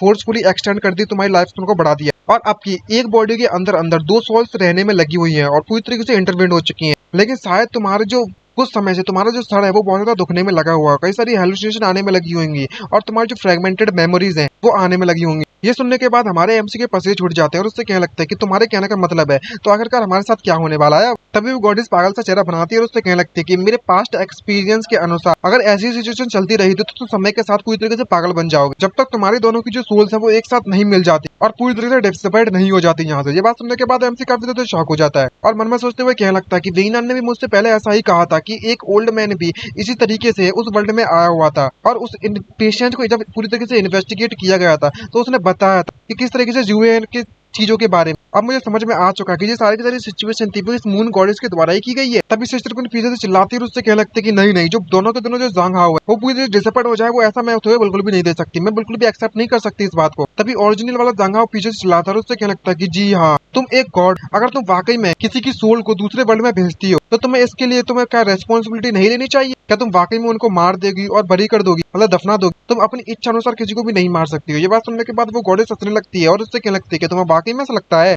तुम मेरे लिए कुछ नहीं, बस एक खिलौने हो जो कि ऑलरेडी डैमेज हो चुका है, और डैमेज खिलौनों को ज्यादातर लोग फेंक ही देते हैं या फिर उसे चेंज कर देते हैं। ये सारी की सारी सिचुएशन देखने के बाद एमसी मन में सोचते हुए कहने लगता है कि मैं इस बात के बारे में कुछ भी नहीं कहूंगा कि जो जो हमारी जो मून गॉडेस है उनके पास वाकई में एनर्जी की कमी है, लेकिन वो बिना किसी रीजन के हमारी मदद नहीं करने वाली, ये तो पक्की हो चुकी। और तो और मैं ओरिजिनल वाले जांघाओ के सोल के साथ काफी समय से मिलने में लगा हुआ हूँ, और मुझे भी ये बात फील होने में लगी हुई है कि दोनों की सोल आपस में मिलने में लगी हुई है। और मैं जैसे जैसे समय बीतते जाता है वैसे वैसे मेरी जो पर्सनैलिटी है ओरिजिनल वाली वो भी गायब हो रही है, और किसी किसी समय तो मैं काफी ज्यादा हेजिटेंट और इंडिसिसिव बन जाता हूँ। और जब वेइनान ने इसके बारे में इन्वेस्टिगेट की थी और जो जुबियो की जो रिपोर्ट थी उसमें इस बात का प्रूव हो चुका था कि अगर हमारी एक बॉडी को कोई दो सोल्स ऑक्यूपाई कर लेती हैं, वो भी एक ही समय पर, तो आज नहीं तो कल किसी ना मेंटल डिसऑर्डर के कारण वो बंदा पूरी तरीके से पागल बन जाएगा। और ये सोचते सोचते उसके पसीने छूटने लगते हैं और कहने लगता है कि क्या करना चाहिए मुझे, क्योंकि जो जूही है थी वो इस वक्त हमारे साथ खेलने में लगी हुई है। और इसने जो अभी भी जो मून गॉडेस ने जो बात कही थी वो बात तो नॉर्मल है कि किस तरीके से अगर किसी खिलौना टूट जाता है तो उसे रिप्लेस करना ही ज्यादा बेटर रहता है, और मेरे पास ऐसा कुछ भी नहीं है जिससे कि मैं इसे कंट्रोल कर सकूं। और ये मेरे लिए काफी ज्यादा नॉनसेंस वाली बात होगी अगर मैं इस बॉडी पर गिव अप कर देता हूँ तो। और जो गॉडेस है वो मुझे यहाँ पर पागल होती हुई देखेगी, और अगर ऐसा होता है तो शायद जो गॉडेस है मून गॉडेस उसे ये सब देखने में और भी मजा आएगा, काफी तो प्लेजर भी मिलेगा। क्या यही डेड एंड है मेरे लिए? और तभी वो गॉडेस उससे कहने लगती कि ठीक है, मेरी जो एक्सप्लेनेशन थी वो मैंने पूरी की पूरी एक्सप्लेन कर दी है और वो खत्म हो चुकी है। और पीछे से हमें दिखाया जाता है कि वो डायमेंशन पूरी तरीके से क्रैक होना चालू हो जाती है, और वो गॉडेस कहने लगती है कि ठीक है, मैं तुम्हें तुम्हारे मूवमेंट पर भेजना चाहती हूँ, और तुम दोनों की जो लास्ट मूवमेंट्स है तुम उन्हें एंजॉय कर सकते हो। लेकिन जो हमारा जांघाओ है वो वहां पर आता है और वो कहने लगता है कि तुम्हें बिल्कुल भी रोने की जरूरत नहीं है ओरिजिनल वाले जांघाओ। ऐसा नहीं है कि यहाँ पर हम कुछ भी नहीं कर सकते, बल्कि में हमारे जो एक्शंस है उनका इस्तेमाल कर हम कुछ ना कुछ तो कर ही पाएंगे। और चिल्लाते उससे क्या लगता है कि इस कुछ समय बाद जो मैं तुमसे कह रहा हूँ तुम्हें वैसा ही करना होगा, जो मैं करता हूँ तुम उसके अपोजिट डायरेक्शन में करना। अगर मैं लेफ्ट में मूव करता हूँ तो तुम राइट में मूव करना, अगर मैं लेफ्ट पैरों को मूव करता हूँ तो तुम राइट पैरों को मूव करना। ये बात सुनने के बाद वो बंदा पूरी तरीके से कंफ्यूज होता है, और मन में सोचते हुए हमारा ओरिजिनल वाले जांघाओ कहने लगता है जो कि दूसरी दुनिया से आया था कि जो जुए है वो बिल्कुल सही कहने में लगी हुई है कि अगर ये इस वर्ल्ड में हम दोनों की सबकॉन्शियस एक दूसरे से मिल गई तो बिल्कुल भी ठीक नहीं होगी। तो मेरी जो दिमाग की बत्ती है वो मैंने जला ली है, और उससे क्या लगता है कि जो मैं जैसा मैं कह रहा हूँ तुम वैसा ही करना। मैं इस वर्ल्ड का लीडर हूँ, अगर मेरी जो मेंटल स्ट्रेंथ है वो एक सर्टेन लेवल पर पहुंच जाती तो मैं डेफिनेटली जो मैं करने वाला हूँ वो इफेक्टिव जरूर रहेगा। और ये जांघाओ भी समझ जाता और कहने लगता है कि ठीक है मैं समझ चुका। तभी दूसरा वाला जांघा उससे कहने लगता है कि चलो मैं जो तुमसे कह रहा हूँ उसको तुम मिरर इमेज करना, तुम मुझ पर ट्रस्ट कर सकते हो। दोनों को दोनों अजीब तरीके की पोजीशन करने लगते हैं। इस पोजीशन से आपको अगर कुछ याद आता है तो मुझे जरूर कमेंट करना। और वो कहने लगता है कि हमारी जो पर्सनैलिटीज है वो दिन ब दिन बदलती जा रही है, तो एनवायरमेंट है जिसमें हम बड़े हुए हैं वो पूरी तरीके से डिफरेंट है, लेकिन हम फिर भी एक दूसरे को समझ सकते हैं। जब गॉडेस इनको इस तरीके से हरकतें करते हुए देखती है वो तो हंसने लगती है और उसे कुछ भी समझ नहीं आता और कहने लगता है कि आखिरकार ये सब क्या मजाक करने में लगे हुए हैं। यहाँ पर हमारा एमसी चिल्लाते हुए उससे कहने लगता है कि जो भी हमारे साथ होने में लगा हुआ है उसका जो रूट कॉज है, जो सबसे ज्यादा परेशानी वाली बात है वो कुछ और नहीं बल्कि हम जो सिस्टर क्वीन से प्यार करते हैं वह प्यार है। वो ये सुन के सिस्टर क्वीन भी काफी ज्यादा शॉक हो जाती है। तभी वो जांघाओ से लाते हुए उससे कहने लगता है दूसरे वर्ल्ड वाला, बस हमें कुछ ज्यादा नहीं करना, हमें इससे अच्छा व्यवहार करना है, और हम वाकई में इसे सेल्फ ब्लेम और गिल्ट के कारण अबायस में नहीं जाने दे सकते, तो इसलिए हम एक दूसरे के साथ एक बन जाते हैं। ये बात सुनने के बाद वो दूसरा वाला जांघा ओरिजिनल वाला जो कि इस वर्ल्ड में था दूसरे वाले वर्ल्ड में, वो उससे कहने लगता है कि आखिरकार एक दूसरे के साथ हम कंबाइंड कैसे होने वाले हैं। जो अदर वर्ल्ड से आया है ब्लैक वाला जांघा वो उससे कहने लगता है कि तुम्हें चिंता करने की जरूरत नहीं है, तुम बस ट्राई कर सकते हो, लेकिन एक बात का ख्याल रखना कि जो मैं तुमसे कहने वाला हूँ उस चीज को तुम बस जोर से चिल्लाना, तुम पूरे दिल से चिल्लाना। मैं 3 तक काउंट करूंगा और तभी वो काउंट करता है 3 2 1 और दोनों को दोनों एक दूसरे की उंगली को एक के साथ कनेक्ट कर लेते हैं और कहने लगता है कि जान को मैं तुमसे पसंद करता हूँ, तुम्हें प्यार करता हूँ। ये बात देखने के बाद आप लोगों को कुछ ना कुछ तो जरूर याद आया होगा, मुझे तो याद आया पर मैं बताऊंगा नहीं, आप कमेंट करके जरूर बताना। इस सिचुएशन को देखने के बाद हमारी जो गॉडेस होती है वो दूर दूर से हंसने लगती है, उससे कहने लगती है कि तुम दोनों के दोनों प्लीज इस तरीके से मुझे हंसाओ मत, मेरा पेट दुखने में लगा हुआ है। तुम्हारे जो एक्सप्रेशन है और तुम्हारे जिस एक्सप्रेस करने की जो तरीका है फीलिंग्स को वो वाकई में बहुत अजीब है। लेकिन गॉडेस को भी इस बात पर भरोसा नहीं हो रहा होता है। तभी उनके पास से अचानक से धुआं निकलने लगता है और अगले ही पल हमें दिखाया जाता है कि किस तरीके से जो जांघाओ जो प्लान करने में लगा हुआ था वो सक्सेसफुली काम कर जाता है और दोनों के दोनों आपस में कंबाइन कर जाते हैं। ये देख के बाद पता चलता है कि जांघाओ तो यहाँ पर बड़ा हो चुका है, और गॉडेस जब इसे देखती है तो उसका मुंह फटा फटा रह जाता है, वो भी शौक के कारण और हमारा भी। और जांघाओ भी इसको देखकर काफी ज्यादा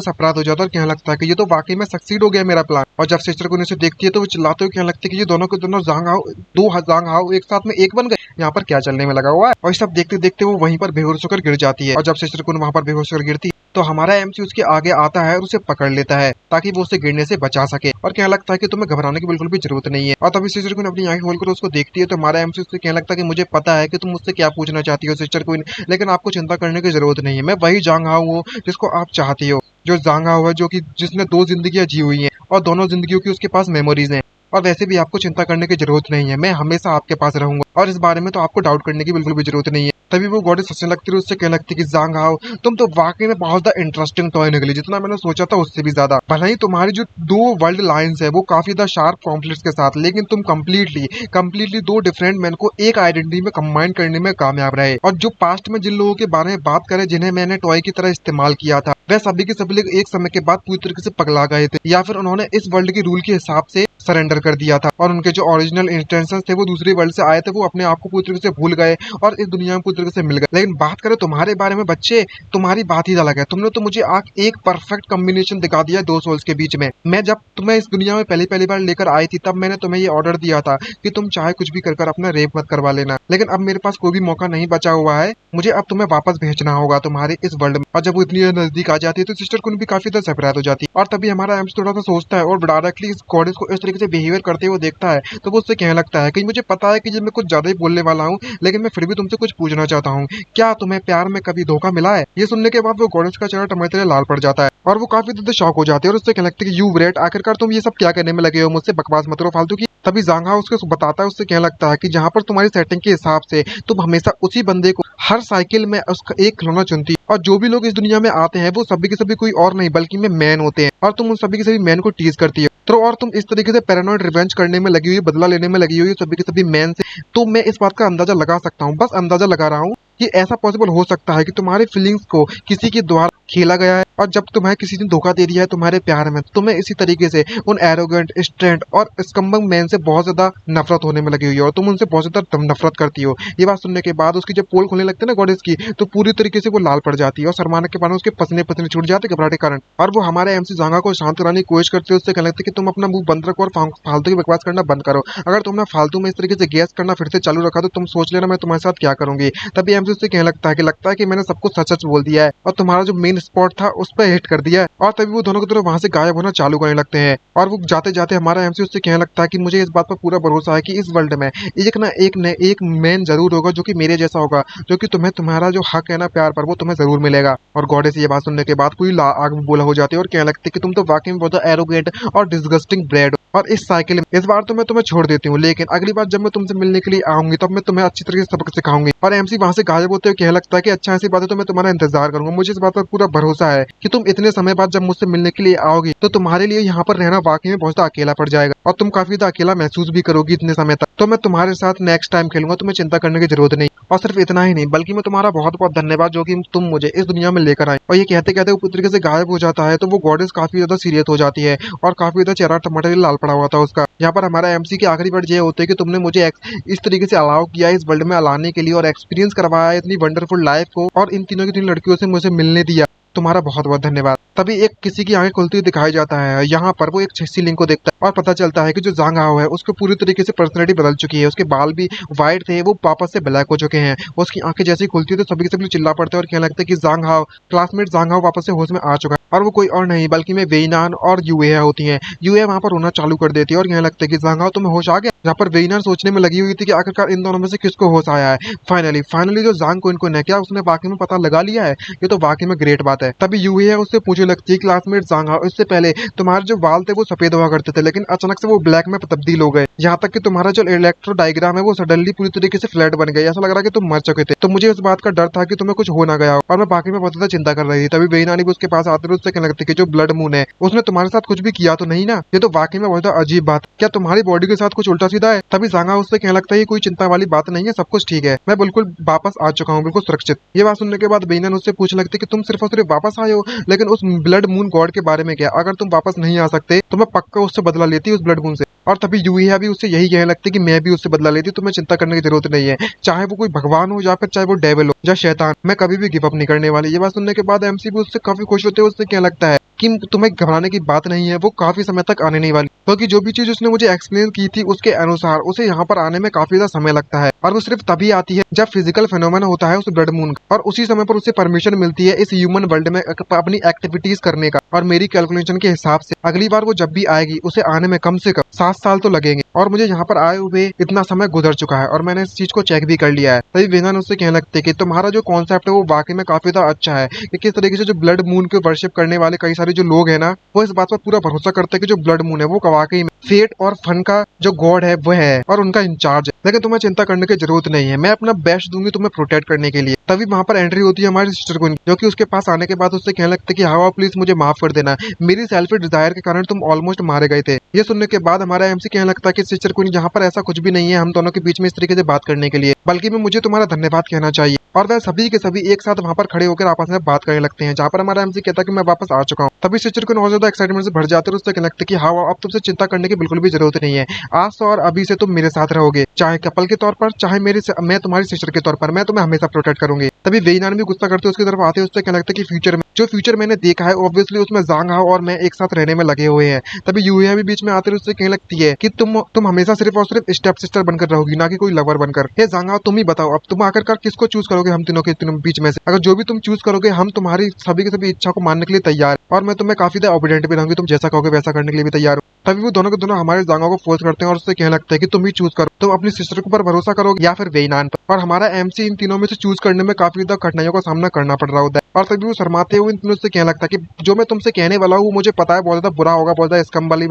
वाली बात होने वाली है, लेकिन मैं अपने दिल से जो बात कहना चाहता हूँ वो ये है कि मेरी जो स्टाइल नहीं है मैं इस तरीके से हाइपोक्रिटिकल बन के रहूं। तो मैं तुमसे ये पूछ सकता हूँ कि हम चारों के चारों एक साथ ट्राई करके क्यों नहीं देखते? और ये चीज जानने के बाद हम लोग कभी शॉक हो जाते हैं, क्योंकि हमारा जो जांग हाओ है वो इस वक्त अपना हारेम बनाने के बारे में सोच रहा है और वो तीनों की तीनों लड़कियों को रखना चाहता है। और जब ये बात तीनों की तीनों लड़कियां सुनती हैं तो काफी तीनों की तीनों पूरी तरीके से शॉक हो जाती है और जोर से चिल्लाते हुए उससे कहने लगती है कि आखिरकार तुम ये सब क्या करना चाहते हो? जांग हाओ क्या इस तरह की बकवास करने में लगे हुए तुम यहाँ पर? तभी सिस्टर को उसके नजदीक आते उससे कहने लगते कि हाँ तुम पूरी तरीके से कंफ्यूज तो नहीं हो चुके हो इतने ज्यादा फ्यूजन के कारण? क्या तुम्हें भी पता है कि आखिरकार तुमने अभी भी क्या कहा? दूसरे शब्दों में कहा जाए तो अगर ये सिचुएशन दूसरे के द्वारा डिस्कवर्ड कर ली गई तो तुम्हें पता है कि तुम्हारे पास पब्लिक के द्वारा कितना ओपिनियन पड़ेगा और कितना पब्लिक प्रेशर रहेगा और कितनी ज्यादा मुसीबतों का सामना करना पड़ेगा फ्यूचर में तुम्हें। तभी वेइनान उसकी तरफ घूरती है, उससे कहने लगती कि हे लिटिल वन, क्या तुम वाकई में कुछ ज्यादा नहीं सोचने में लगी हुई हो? यहाँ पर कोई भी ऐसा तरीका नहीं है कि हम लोग, मैं खासकर इसे एक्सेप्ट करूंगी और मैं तुम्हें अपने साथ किसी के साथ शेयर नहीं करना चाहती, खासकर इस जैसी लड़की के साथ जो कि बहुत ज्यादा स्कैमिंग वाली बंदी हो, जान क्योंकि इसके साथ तो बिल्कुल भी नहीं। ये बात सुनने के बाद सिस्टर उनको गुस्सा आ जाती है, वो चिल्लाते उससे कहने लगती कि तेरी तो इस बकवास कर रही है मुझसे। और तभी वेइनान उससे कहने लगती कि खैर ये बात भी अच्छी है,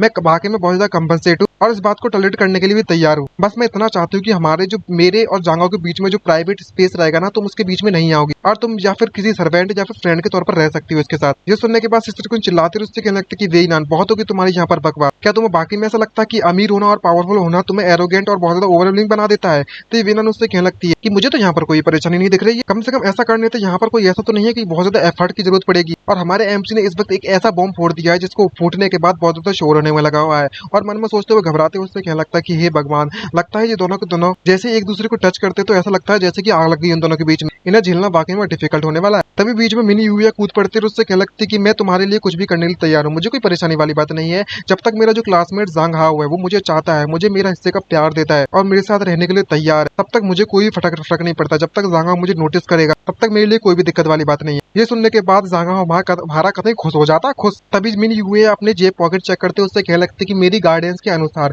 जो क्लासमेट जांग हाओ है मैंने कुछ नोट्स लिए थे, वो नोट्स मैं तुम्हें कुछ बताना चाहती हूँ और वो काफी ज्यादा अच्छी चीज है। ये सुनने के बाद हमारा एमसी कहने लगता है कि ये मस्ट किल मूव करना जरूरी है क्या ये सब? जहाँ पर यूए उससे कह रही होती है कि ये करना बहुत ज्यादा जरूरी है। तभी एमसी पूछता है क्या सच में जरूरी है? तभी वो बुक निकालती है और उसमें पढ़ने लगती है और पढ़ते हुए उससे कहने लगती है कि बिना किसी पॉवर्टी, वेल्थ और हेल्थ और सफरिंग में चाहे कुछ भी हो जाए हम सभी के सभी लोग जांग हाओ को अकम्पनी करेंगे और उसके साथ शादी करेंगे। ये बात सुनने के बाद दोनों की दोनों लड़कियां काफी ज्यादा शॉक हो जाती हैं और उसको मन में सोचते हुए चिल्लाते हुए उससे कहने लगती है क्या ये वेडिंग वाव नहीं है, ये कसमें नहीं खा रहे हैं शादी की? और यहाँ पर इसने वो लाइन पढ़ दी है और हमारी तीनों की वहाँ पर शादी हो चुकी है, ऐसा मानना एक तरीके से। खैर उनकी यहाँ तो ऐसा ही है, एक लाइन पढ़ दी और हो गई शादी, इतना ही होता है। खैर जहाँ पर यूए शर्माते हुए उससे कहने लगते कि भले ही मैं अपनी पूरी की पूरी जिंदगी में वेडिंग ड्रेस ना पहन पाऊँ पूरी पूरी जिंदगी में इस वक्त, लेकिन जो बंदा मेरे सामने खड़ा हुआ है उसे मैंने अपने हस्बैंड के तौर पर आइडेंटिफाई कर लिया है और मैं कभी भी इसे धोखा नहीं देने वाली। ये बात सुनने के बाद हमारा एमसी कतई सरप्राइज में पड़ जाता है और उससे कहने लगता है कि सीरियसली मैं वाकई में बहुत ज्यादा ग्रेटफुल हूँ कि मैं तुमसे मिला हूँ। आफ्टर ऑल इस पूरी पूरी दुनिया में मैं बस एक सोशल बीस्ट हुआ करता था, बहुत ज्यादा ऑर्डिनरी बंदा था और सोचता था कि मैं एक मैन बन चुका हूँ। और जब मैं सबसे ज्यादा डिफिकल्ट टाइम में था उस वक्त मेरी सिस्टर क्वीन ने मेरे को हर तरीके से पॉसिबल तरीके से मेरी मदद की थी। और सिर्फ इतना ही नहीं बल्कि मैं जो वेइनान है उसने भी मेरी बहुत ज्यादा मदद की है और यूनिक पॉइंट्स में मुझे सपोर्ट किया है और यूएया ने मुझे बहुत ज्यादा सॉलिड और स्टेबल ट्रस्ट दिया है। और तुम तीनों के तीनों मेरी जिंदगी में किसी 3 ब्यूटीफुल और वार्म लाइट्स की तरह जहाँ पर मेरे अंधेरे में मुझे रास्ता दिखाने का काम करती है।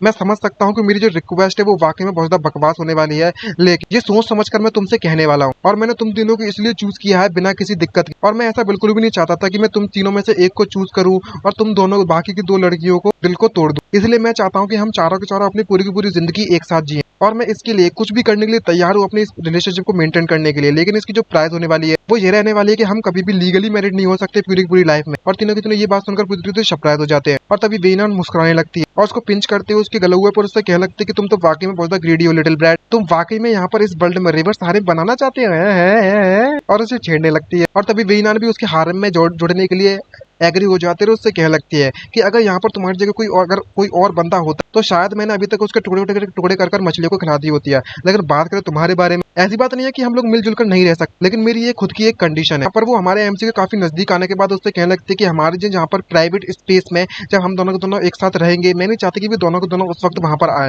ये बात सुनने के बाद सिस्टर उनको गुस्सा आ जाती है, और मेरी सेकंड कंडीशन ये है कि तुम्हें चिंता करने की जरूरत नहीं है, लेकिन जो तुम्हारा पहले बार होने वाला है वो मेरे साथ ही होगा। आखिरकार हमारी जो कंपनी के लिए, हमारी फैमिली के लिए एक हायर तो पैदा तुम ही करोगे। ये बात सुनने के बाद सिस्टर को उससे कहने लगती कि वेनान आखिरकार तुम ये सब क्या बकवास करने में लगी हुई हो। हमारा जो हाव हाव है वो अभी सिर्फ और सिर्फ एक हाई स्कूल स्टूडेंट है। हाव हाव तुम्हें चिंता करने की जरूरत नहीं है, तुम्हें अपनी सिस्टर पर भरोसा करना चाहिए। तुम्हारी सिस्टर तुम्हें प्रोटेक्ट करेगी, नहीं एक फैमिली की तरह नहीं, ना ही कोई सिस्टर की तरह, बल्कि मैं एक लवर की तरह। जो भी तुमसे प्यार करती है वो तुम्हें प्रोटेक्ट करेगी किसी भी हार्म से। और मन में सोचते हुए कहने लगते कि हाव हाव वाकई में बहुत ज्यादा अभी सिर्फ टेम्परली मैं इससे एग्री हो सकती हूँ, लेकिन हाव हाव मुझे ही सिर्फ प्यार करेगा, क्योंकि उसका जो प्यार है वो लिमिटेड होगा। और इसके लिए ये काफी ज्यादा इम्पॉसिबल होने वाला है कि हम तीनों की तीनों लड़कियों के बीच में बराबर प्यार बटे। जब तक यहाँ पर मेरे पास पूरा का पूरा प्यार हासिल करने के लिए समय बचेगा, मैं स्लोली अपने हाव हाव को अपने कब्जे में जरूर कर लूंगी। तभी वेनान बीच में बोल पड़ती है और उससे कहने लगती कि हे सिस्टर क्वीन, जांग क्वीन, अब जबकि तुम्हें ये बात पता होगा कि हम तीनों एक साथ रहने वाले हैं, तो हम तीनों के तीनों बीच में एक हर्चरी तो होनी चाहिए ना कि कौन बड़ा है कौन छोटा है। तो मैं तुम्हें बताना चाहती हूँ, मैं वाकई में ऑक्सिक एसिड लेने वाली हूँ, मैं वाकई में बहुत ज्यादा आउटस्टैंडिंग हूँ हर एस्पेक्ट में। क्या तुम्हें इस बात में ऑब्जेक्शन है कि मैं यहाँ पर तुम्हारी बॉस बन के रहूंगा, कि तुमसे ज्यादा अमीर हूँ, तुमसे ज्यादा ब्यूटीफुल हूँ, ऐसा इसका मानना है? हमें तो पता नहीं, वो तो आप लोग बताओ कमेंट कर। जब ये ऐसा कहती है तो सिस्टर को इसकी बात से बिल्कुल भी एग्री नहीं होती, और कहने लगते कि मैं और हाव काफी समय से एक साथ रहते हुए आ रहे हैं, तो मैं ही यहाँ पर बॉस बनने के लायक हूँ। तभी यूविया भी बीच में बोल पड़ती है, उससे कहने लगती है क्लासमेट जांग हाव और मैं एक ही एज के। और तभी वो दोनों चिल्ला पड़ती है और कहने लगते कि आखिरकार तुम जैसे बच्चे का यहाँ पर क्या काम, मैं एक फेंगोंग ग्रुप की सीईओ हूँ। तभी वो कहने लगती है सिस्टर को तुम यहाँ पर अपनी पावर का इस्तेमाल करने वाली दूसरों को ऑपरेस करने के लिए, तुम तो वाकई में सुपरफिशियल हो रही। ये बात सुनने के बाद वेनान चिल्लाते हुए कहने लगते कि अभी तुमने क्या कहा, तुम स्कैमिंग गर्ल, और तीनों के तीनों लड़ना चालू कर देते हैं। तभी हमारा एमसी उनकी लड़ाई को शांत करता है, जिसको देखकर वो तीनों उससे चिल्ला पड़ते हैं, जांग हाव क्या तुम ठीक हो, क्या तुम्हें कहीं पर चोट तो नहीं लग गई है? तीनों के तीनों उसकी चिंता कर रहे होते हैं। और जब हमारा एमसी तीन लड़कियों से, तीन खूबसूरत लड़कियों से इतना अटेंशन हासिल करता है, तो वो शर्माते उससे क्या लगता है कोई दिक्कत नहीं, कोई दिक्कत नहीं, तुम यहाँ पर क्या इस तरीके से मेरे लिए लड़ाई करना बंद कर सकती हो। ये जो फीलिंग होती है ना शब्द कहने की, इससे ये बंदा काफी ज्यादा खुश होता है। तभी वो तीनों के तीनों हमारे एमसी पे चढ़ जाते हैं, उससे कहने लगते कि तेरी हिम्मत कैसे मुझसे इस तरीके से झूठ बोलने की, तुम वाकई में बिल्कुल भी अच्छे नहीं हो हाव। तभी हाव माफी मांगता है, उससे क्या लगता है कि मैं गलत था, मुझे माफ कर दो, और इन तीनों का धन्यवाद कहने लगता है, और कहने लगता है कि ये वर्ल्ड वाकई में बहुत ज्यादा नाइस है। तभी हमें 2 साल बाद की कहानी बताई जाती है एक्सलैंड पर, जहाँ पर कोई न्यूज़पेपर पढ़ने में लगा हुआ होता है। यहाँ पर हर तरफ सिर्फ और सिर्फ जांग क्वीन और वेनान और मिन यूया के बारे में बात चलने में लगी हुई होती है, और यहाँ पर फोटो लगी होती है हमारे एमसी के बारे में, और कह रहा होता है कोई पढ़ते हुए कि यहाँ पर हमें कई सारी आंखें घूर कर देखने में लगी हुई हैं, और वो हमारा जांग ही होता है। तभी कोई उसे खिलाते उससे क्या लगता है कि जल्दी से आओ हाव हाव, और वो कोई और नहीं बल्कि मैं सिस्टर क्वीन होती है, जो कि जांगा को खिलाने में लगी हुई होती है, और उससे कह देती है कि तुम अपना मुंह खोलो प्लीज। तभी मीन जहाँ पे वेनान चिल्लाते उससे क्या लगता है कि हे हस्बैंड, मैं जाके मैं बहुत ज्यादा थक चुकी हूँ, तो मैं उसे जल्दी से फॉलो करने की जरूरत नहीं। और तभी नेक्स्ट सीन में यहाँ पर वेनान दिखाई जाती है, जो कि बहुत ज्यादा क्लोज से दिखाई जाती है। उससे कह रही होती है कि आज का जो मेरा वर्कआउट है वो खत्म हो चुका है, अब तुम्हारे वर्कआउट की बारी, और हम लोग यहाँ पर इतना ज्यादा वर्कआउट करने वाले हैं कि फाइनली हम लोग प्रेग्नेंट जरूर हो जाएंगे। ये बात सुनने के बाद हमारा एमसी से कहने लगता है कि सिस्टर क्वीन, क्या तुम वाकई में हमारे साथ एक्सरसाइज करने के लिए आना चाहोगी एक साथ? ये बात सुनने के बाद सिस्टर क्वीन को गुस्सा आ जाती है, और उससे कहने लगती है कि तेरी तो कुछ भी बक रही है, बकवास कर रही है। तभी यूया भी उसके पास आते हैं, उससे कहने लगती है कि जांगा जरा 1 मिनट रुक, जो एक्सरसाइज है वो खत्म हो चुकी है, हमें यहाँ पर एक और बार फाइट करने की जरूरत है। यहाँ पर मिनी यूया भी वही चाहती है जो कि अभी बातें चलने में लगी हुई है। अब समझ गए होंगे सभी के सभी लोग। तभी हमसे कहने लगता है कि अच्छा ठीक है, मैं तुम्हारी बात समझने के लिए तैयार हूँ। यहाँ पर हमारा एमसी वहाँ पर आगे बढ़ता है और मन में सोचते हम सभी को बताता है कि मैं पूरी की पूरी जिंदगी भर इस तरीके की चीज को ढूंढने में लगा हुआ था कि आखिरकार एक असली मर्द होना क्या होता है, एक सॉलिड बॉडी या फिर एक स्ट्रॉन्ग हार्ट, या फिर अपने फ्यूचर में अपनी पूरी पूरी लाइफ में एक एक्स्ट्रा ऑर्डिनरी कैरियर और बहुत ज्यादा वेल्थ, यानी कि पैसा। नहीं, ऐसा नहीं है सच असलियत। मुझे लगता है कि सबसे ज्यादा इंपॉर्टेंट चीज ये है कि सबसे ज्यादा हर समय पर जागे रहना। समझ रहे हो ना ये क्या कहना चाहता है? और तुम इस बात को समझो कि आखिरकार तुम क्या करना चाहते हो, उसके लिए एक्शन लो, और अपनी जो तुम कर रहे हो उस अपनी चॉइसेस के लिए खुद रेस्पॉन्सिबल बनो, दूसरे पर इल्जाम मत लगा। यही एक असली मीनिंग है एक असली मर्द होने की। और तभी वो बाहर आकर कहने लगता है कि ये मौसम तो वाकई में बहुत ज्यादा अच्छा है और अब मैं इस मौसम को अपनी पूरी पूरी लाइफ को इस मौसम को एंजॉय करने वाला हूँ। और मैं भी उम्मीद करता हूँ कि हमारे जितने व्यूअर्स हैं ना, व्यूअर्स और जितने भी व्यूअर्स हैं वो सभी के सभी लोग अपने समय के खुद के प्रोटोगनिस्ट बने और अपनी जिंदगी को अच्छी तरीके से जिए। और इसी तरीके से इनको इनकी रिलेशनशिप में कुछ साल गुजर जाते हैं, एग्जैक्टली नहीं बताया कितने साल, पर कुछ साल गुजर जाते हैं। और जहाँ पर हमारे एमसी के यानी कि जांग हाओ के पेरेंट्स को दिखाया जाता है और सिस्टर को उनकी मॉम को दिखाया जाता है, जहाँ पर वो दोनों के दोनों एक लेटर पढ़कर काफी ज्यादा शॉक हो रहे होते हैं। उसके डैड कह रहे होते हैं हमारे एमसी के कि आखिरकार यहाँ पर ये सब क्या चलने में लगा हुआ है। और उनके सामने एक छोटा सा बच्चा होता है, जहाँ पर सिस्टर को उनकी जो मॉम है उस लेटर को पढ़ने के बाद उससे कह रही होती है कि डियर मॉम एंड डैड, हमें माफ कर देना कि हम लोग इतने समय से आप तक नहीं पहुंच पाए थे, आपसे बात नहीं कर पाए थे, लेकिन जो वेइनान, क्वीन जिए यानी कि सिस्टर क्वीन और जो मिन यूए है वो तीनों के तीनों मेरे बडीज बन चुके हैं और मैं इन तीनों के साथ अपनी जिंदगी अच्छी तरीके से जीने में लगा हुआ हूँ। और बात करें जो बच्चा आपके सामने खड़ा हुआ है वो हम सभी तीनों का बच्चा है, आई मीन हम चारों का मिला के बच्चा है। और आई मीन तुम्हारे बातों में तुम्हारे ग्रैंड पेरेंट भी बन चुके, अब लोग ग्रैंड मदर ग्रैंड पा भी बन चुके। ये बात सुनने के बाद इसकी मॉम को काफी गुस्सा आने लगती है और चिल्लाते हुए कहने लगती है कि आखिरकार ये सब क्या होने में लगा हुआ है, इतने सालों से ये मुझसे मिलने के लिए नहीं आए, लेकिन अचानक से यहाँ पर मिन यूए के बटलर के द्वारा नोटिफिकेशन भेजा जाता है कि ये सब हो चुका है कांड। क्या ये ऐसा पॉसिबल हो सकता है कि जो भी इसमें लिखा हुआ है कि ये बच्चा, जो छोटा सा बच्चा है वो वाकई में हाव हाव का बेटा है, कि मैं वाकई में अनविलिंगली मतलब बिना इच्छा के स्टेप मदर का रोल निभाने में लगी हुई हूँ या फिर मिस्टर अनमेरिड का। और आखिरकार हाव हाव में इतनी हिम्मत आ कहाँ से गई है तो सब कुछ करने की। तभी उसका डैड उसे शांत कराने की कोशिश करता है, उससे कहने लगता है कि तुम शांत हो जाओ, आफ्टर ऑल हाव हाव वाकई में अडल्ट बन चुका है। चलो देखते हैं कि आखिरकार इसने आगे क्या लिखा है। जहाँ पर हाव हाव हमें उस लेटर में बताता है कि मैंने मिन यूआ का बटलर है उसे ये लेटर आप तक पहुंचाने के लिए कहा था। अब जबकि वे पूरी तरीके से बिजी है, जाने की जांग हाओ और वो तीनों के तीनों पूरी तरीके से बिजी हैं, इसलिए ये लेटर है वो बटलर के द्वारा भेजा गया है और इस बच्चे को भी आपकी तरफ भेज दिया गया है ताकि आप उसका ख्याल रख सके। और बताता है कि एक कुछ मंथ बाद हम आपसे मिलने के लिए जरूर आ जाएंगे, तीनों के चारों और आप भी इस मौके का फायदा उठा सकते हो अपने ग्रैंड चाइल्ड से अच्छी तरीके से बॉन्ड बनाने के लिए। एक मंथ बाद जब हम आ जाएंगे आपसे मिलने के लिए तब हम आपको सब कुछ एक्सप्लेन कर देंगे। जहाँ पर हमारे एमसी का जो पापा होता है, इसका जो डैडी होता है, उसका फादर, वो उस बच्चे को एक्सेप्ट कर लेता है बिना किसी परेशानी के। लेकिन जब ये बात उसकी मॉम को पता चलती है तो वो काफी तक सरप्राइज होते हुए कहने में लगी होती है कोई बात नहीं, कोई बात नहीं हीरो, तुम्हें चिंता करने की जरूरत नहीं है वाइफ, हमारे जो बच्चे हैं वो बस ट्रिप पे गए हैं घूमने के लिए। तभी उसकी मोहम्मद से कहने लगती है कि जरा देखो तो जरा, वेल वेल वेल, आखिरकार उन्होंने डिसाइड कर लिया कि इस तरीके से उन्होंने हम पर एक ग्रैंड चाइल्ड का बॉम्ब टपका दिया है जहाँ पर हमें इसका कोई अंदाजा भी नहीं था उसके बाद भी। और कहने लगती है कि हे ओल्ड मैन, क्या तुमने यहाँ पर एक ब्लाइंड स्पॉट नोटिस किया है? मैं ये समझ सकती हूँ कि ये जो बच्चा है वो हमारे हाव हाव का फ्लैश एंड ब्लड है, लेकिन एक बात मुझे समझ नहीं आई अभी भी कि आखिरकार इसकी मदर कौन है फिर वो उन तीनों में से। ये बात तो हमको भी ना समझ में आई आज तक। और ये सुनकर वो काफी ज्यादा शॉक हो जाता है। तभी उसकी मॉम उसके बटलर से पूछ लगती है और उससे कहने लगती है कि तुम मिन यूआ के बटलर हो, मैंने सही कहा,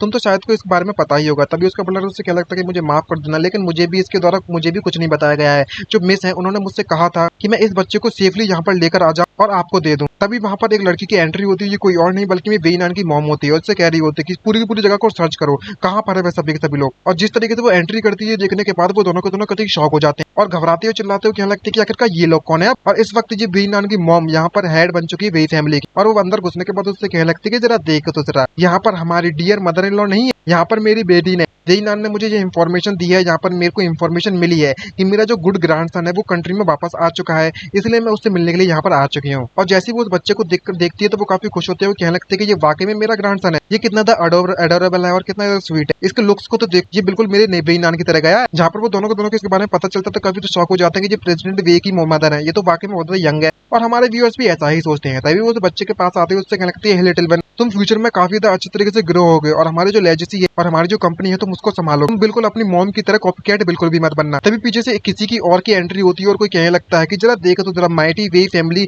फेंगोंग ग्रुप, आखिरकार इसकी हिम्मत कैसी हो गई है मेरे ग्रैंडसन पर इस तरीके से अपने हाथ रखने की। और तभी हमें एक नया चेहरा दिखाया जाता है, कुछ पुराना चेहरा है लेकिन पता नहीं आखिरकार ये कौन है। तभी हमें बताया जाता है कि ये जनरल मेन, जो कि साउथ ईस्ट मिलिट्री का रीजन का जनरल है, जो कि उससे कहने लगता है कि तुम बस एक सिंपल मर्चेंट जो कि एक दुकान चलाती है और किसी की प्राइवेट रेजिडेंस में जबरदस्ती घुसकर आ चुकी है और तुम यहाँ पर अभी भी मेरे ग्रैंडसन पर अपना हक जमाना चाहती हो। तभी वेइनान की मॉम उससे कहने लगती है कि जनरल मिंग, आपके लिए ये बेटर रहेगा कि आप ध्यान से देख लो कि क्या चलने में लगा हुआ है। ये बच्चा क्लियरली साफ साफ दिखने में लगा हुआ है कि जो मेरी वेई फैमिली का बच्चा है, ये और जो यंग मास्टर है तुम्हारी फैमिली के, वो एक बॉन्ड शेयर करते हैं और उनका जो डेलिकेट कनेक्शन है वो काफी तो प्योर। तुम्हें ऐसा नहीं लगता? तो मैं इस बात को श्योर कर सकता हूँ ये जो बच्चा है वो वेइनान का है। तभी जनरल मिन चिल्लाते हुए उससे कहने लगता है कि मैं तुम्हें स्ट्रांगली एडवाइस एडवाइस देना चाहता हूँ कि तुम कभी भी मुझे इस तरीके से अंडर एस्टिमेट करने की कोशिश मत करना। मैंने कई सारे मिलिट्री इन्वेस्टिगेशन फाइल्स देखी हुई हैं, तो शायद तुम्हें पता नहीं होगा कि जी हमारी मिन यूएई का बच्चा है अभी भी। तभी उसकी मॉम भी, वेई नान की मॉम भी इस बात को मानने के लिए रेडी नहीं होती, तो वो भी उससे कहने लगती है कि आखिर शायद तुम्हें इस बारे में पता नहीं होगा, लेकिन जो मेरी वेई नान है वो जांग हाओ के साथ ज्यादा समय तक अपना समय बिताने में लगी हुई है, तो तुम्हें शायद अंदाजा लगा लेना चाहिए कि आखिर ये किसका बच्चा है। ये बात सुनने के बाद वो दोनों दोनों फाइट करना चालू करने लगते हैं और कहने लगते हैं कि तेरी हिम्मत कैसे हुई इस तरीके से यहाँ पर किसी को छुड़ाने की, और मेरी फैमिली के लिए मैं कुछ भी करने के लिए तैयार हूँ।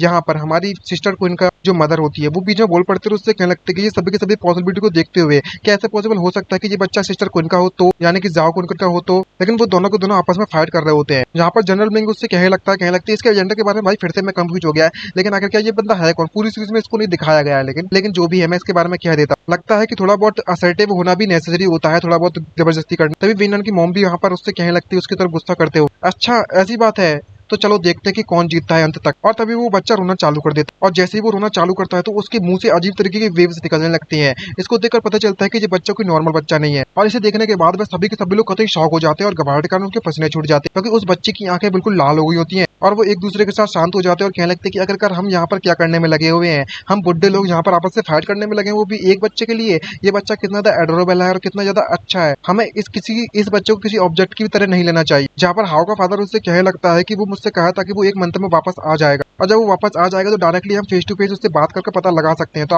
आखिरकार आपको किस बात के लिए जल्दी पड़ी हुई है, हम लोग को तो पता चल ही जाएगा कुछ समय बाद। तभी जनरल में इससे कहने लगता है कि अगर तुम मुझसे पूछो तो जो ब्लड रिलेशन हो या नहीं हो, लेकिन मैं इसे अपने ग्रैंडसन की तरह ही ट्रीट करने वाला हूं। आखिरकार इसकी जो क्यूटनेस है इसे हम रेजिस्ट नहीं कर सकते। तभी वेई नान की मॉम भी इस बात से एग्री होती है और कहने लगती है कि भले वो बच्चा हमारा हो या ना हो, लेकिन स्पिरिट तो उनकी हमारे ग्रैंडसन की है। आखिरकार जो जांग हाओ है वो हमारी जितनी भी डॉटर्स हैं उन सभी की जिंदगी में बहुत ही ज्यादा इंपॉर्टेंट पर्सन है, तो हमें उसके बच्चे का ख्याल भी अच्छी तरीके से रखना होगा। लिटिल वन, अब तुम जल्दी से ग्रो होना। अब ये सारी की सारी सिचुएशन जब होने में लगी हुई थी, जो गॉडेस ऊपर से सब कुछ देख रही होती है, उसको देखते हुए उससे कहने लगती है कि लगता है जिनकी भी सोल से दूसरे वर्ल्ड में ट्रांसफर हो जाती है, अगर उनका कोई बच्चा होता है या फिर उनकी जो जिंदगी होती है पूरी तरह से डिफरेंट होती है। लेकिन अब स्टोरी में और भी ज्यादा मजा आने वाला है जी, गॉडेस कह रही है। ये तो काफी ज्यादा इंटरेस्टिंग हो रहा है सीन मेरे लिए। जांग हाओ, तुम्हें ये बात पता नहीं होगा, लेकिन तुम्हारा जो डिसेंडेंट है उसने इनहेरिट कर लिया है तुम्हारे चार्म को, शायद ये बात तो तुम्हें पता ही हो। और जब भी जो नेक्स्ट साइकिल आएगी तो मैं इस बात की तो गारंटी दे सकती हूँ कि उस वक्त मुझे इतना ज्यादा मजा आने वाला है ना, जितना तुम सोच भी नहीं सकते हो। और तभी हमें एयरपोर्ट का सीन दिखाया जाता है, जहाँ पर वो तीनों की तीनों लड़कियां उसके पास आ जाती हैं, जहाँ पर वेई नान, आई मीन जो मिन यूए है, वो उससे कहने लगती है कि जांग हाओ,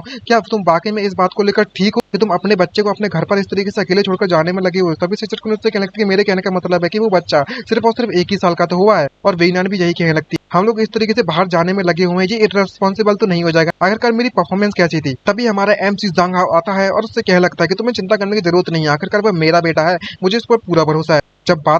बात आती है सेफ्टी पर, तो उसके लिए घर रहने से भला बड़ी सुरक्षित जगह कोई भी नहीं है। और तो और वहाँ पर जो घर है वो बहुत ज्यादा बड़े बड़े हैं, क्योंकि वहाँ पर वेई नान की फैमिली और मिन यूएई की भी फैमिली रहते हैं, जो कि उसका अच्छी तरीके से ख्याल रखेंगे। लेकिन वो तीनों की तीनों इस बात को मानने के लिए अभी भी तैयार नहीं है, और वो उसके नजदीक आते हैं, उससे कहने लगते हैं। तभी हमारा MC से कहने लगता है चिंता करने की जरूरत नहीं है, हमारे जो मॉम और डैड है वो हम सभी को देखने में लगे हुए, और मैंने उनसे कह दिया है कि 1 मंथ तक बस हमारा इंतजार करें। और तो और हमारा जो बच्चा है वो कभी भी ऑफ ट्रैक नहीं जाने वाला इन छोटी मोटी चीजों के कारण। और तभी अनाउंसमेंट आती है कि जो प्राइवेट फ्लाइट है वो यहाँ पर रेडी हो चुकी है जाने के लिए, एस्टिमेट गेट, आप सभी से एयरक्राफ्ट पर पहुंच जाइए। तभी जांग हाओ वार्निंग देता है और उंगली करते हुए सामने कहने लगता है कि चलो चलते हैं, हमारा जो टॉप सीक्रेट मिशन है वो हमारा इंतजार करने में लगा हुआ है। भले ही मैं तुम्हें इस बात के लिए प्रोवाइड नहीं करवा सकता कि आखिरकार मैरिज क्या होती है, तुम्हारे लिए एक असली वेडिंग नहीं रख सकता, लेकिन जो जिंदगी के रिचुअल्स होते हैं, लाइफ के रिचुअल्स होते हैं, वो करना भी जरूरी होता है। अगर दूसरे कर सकते हैं तो तुम्हें भी जरूर करवाऊंगा, चाहे कुछ भी हो जाए। ये बात सुनने के बाद मिन यूए उससे कहने लगते हैं कि जांग हाओ, हम लोगों के पास नोटबुक तो है ना, क्या हम लोग नोटबुक नहीं ले सकते इधर उधर से, बाकी लोगों के पास तो है। तभी जांग हाओ उससे कहने लगता है कि ये चीज काम नहीं करने वाली, क्योंकि हम लोग 4, तुम्हें तो ये बात पता ही होगी। ये बात सुनने के बाद मिन यूए उससे कहने लगती है कि अच्छा तो चारों के चारों ले सकते हैं, ये अभी भी कितनी ज्यादा इनोसेंट और मासूम है। तभी हमारा MC समझाता है, उससे कहने लगता है कि मुझे कोई दिक्कत नहीं है इस तरीके से प्रिटेंड करने के लिए, प्ले करना, आफ्टर ऑल तुम सभी के सभी मेरे विंग्स जो हो। ये सुनने के बाद वो दोनों कहने लगते कि तुम तो वाकई बहुत ग्रीडी हो रखे हो। और तभी हमारा MC हंसने लगता है, और इस तरीके से यहाँ पर इन चारों की जो जिंदगी होती है वो अपनी जिंदगी अच्छी तरीके से गुजारने में लगे हुए हैं, जीने में लगे होते हैं, और खासकर हमारा MC जांग हाओ पूरी तरीके से एंजॉय करने में लगा हुआ है। और यहीं पर हमारी जो सीरीज है दी एंड होती है। आपको उम्मीद करता हूँ जो भी हमारे साथ इस सीरीज में बना रहा था अभी तक, उसके लिए धन्यवाद। मैं उम्मीद करता हूँ कि ये सीरीज आप तक एंड तक आप सभी को पसंद आई होगी। तो अभी तक यार लाइक तो बनता है यार, ये लास्ट एपिसोड था इस सीरीज का, यहाँ पर सीरीज खत्म हो चुकी है, एंड हो चुकी है। अब कोई भी पार्ट चैप्टर्स नहीं रिलीज होने वाले आई थिंक, क्योंकि ये दी एंड हो चुकी है, यहाँ पर अनाउंस कर दिया जा चुका है। और जो लविंग स्टोरी आपको पसंद आई होगी अदर वर्ल्ड की, जहाँ पर वुमन की ज्यादा पावर्स मिला करती थी, एक ऐसी स्टोरी थी, तो उम्मीद करता हूँ कि आप लोग इसे जरूर लाइक कर दोगे, चैनल को सब्सक्राइब कर दोगे, अपना फीडबैक देना मत भूलेगा इस सीरीज के बारे में। तो आज के लिए इतना ही, मिलते हैं एक नई सीरीज के साथ। Bye bye, sayonara and signing out. और अपना ख्याल रखिएगा गाइस, और नई सीरीज का इंतजार जरूर करिएगा। Bye bye.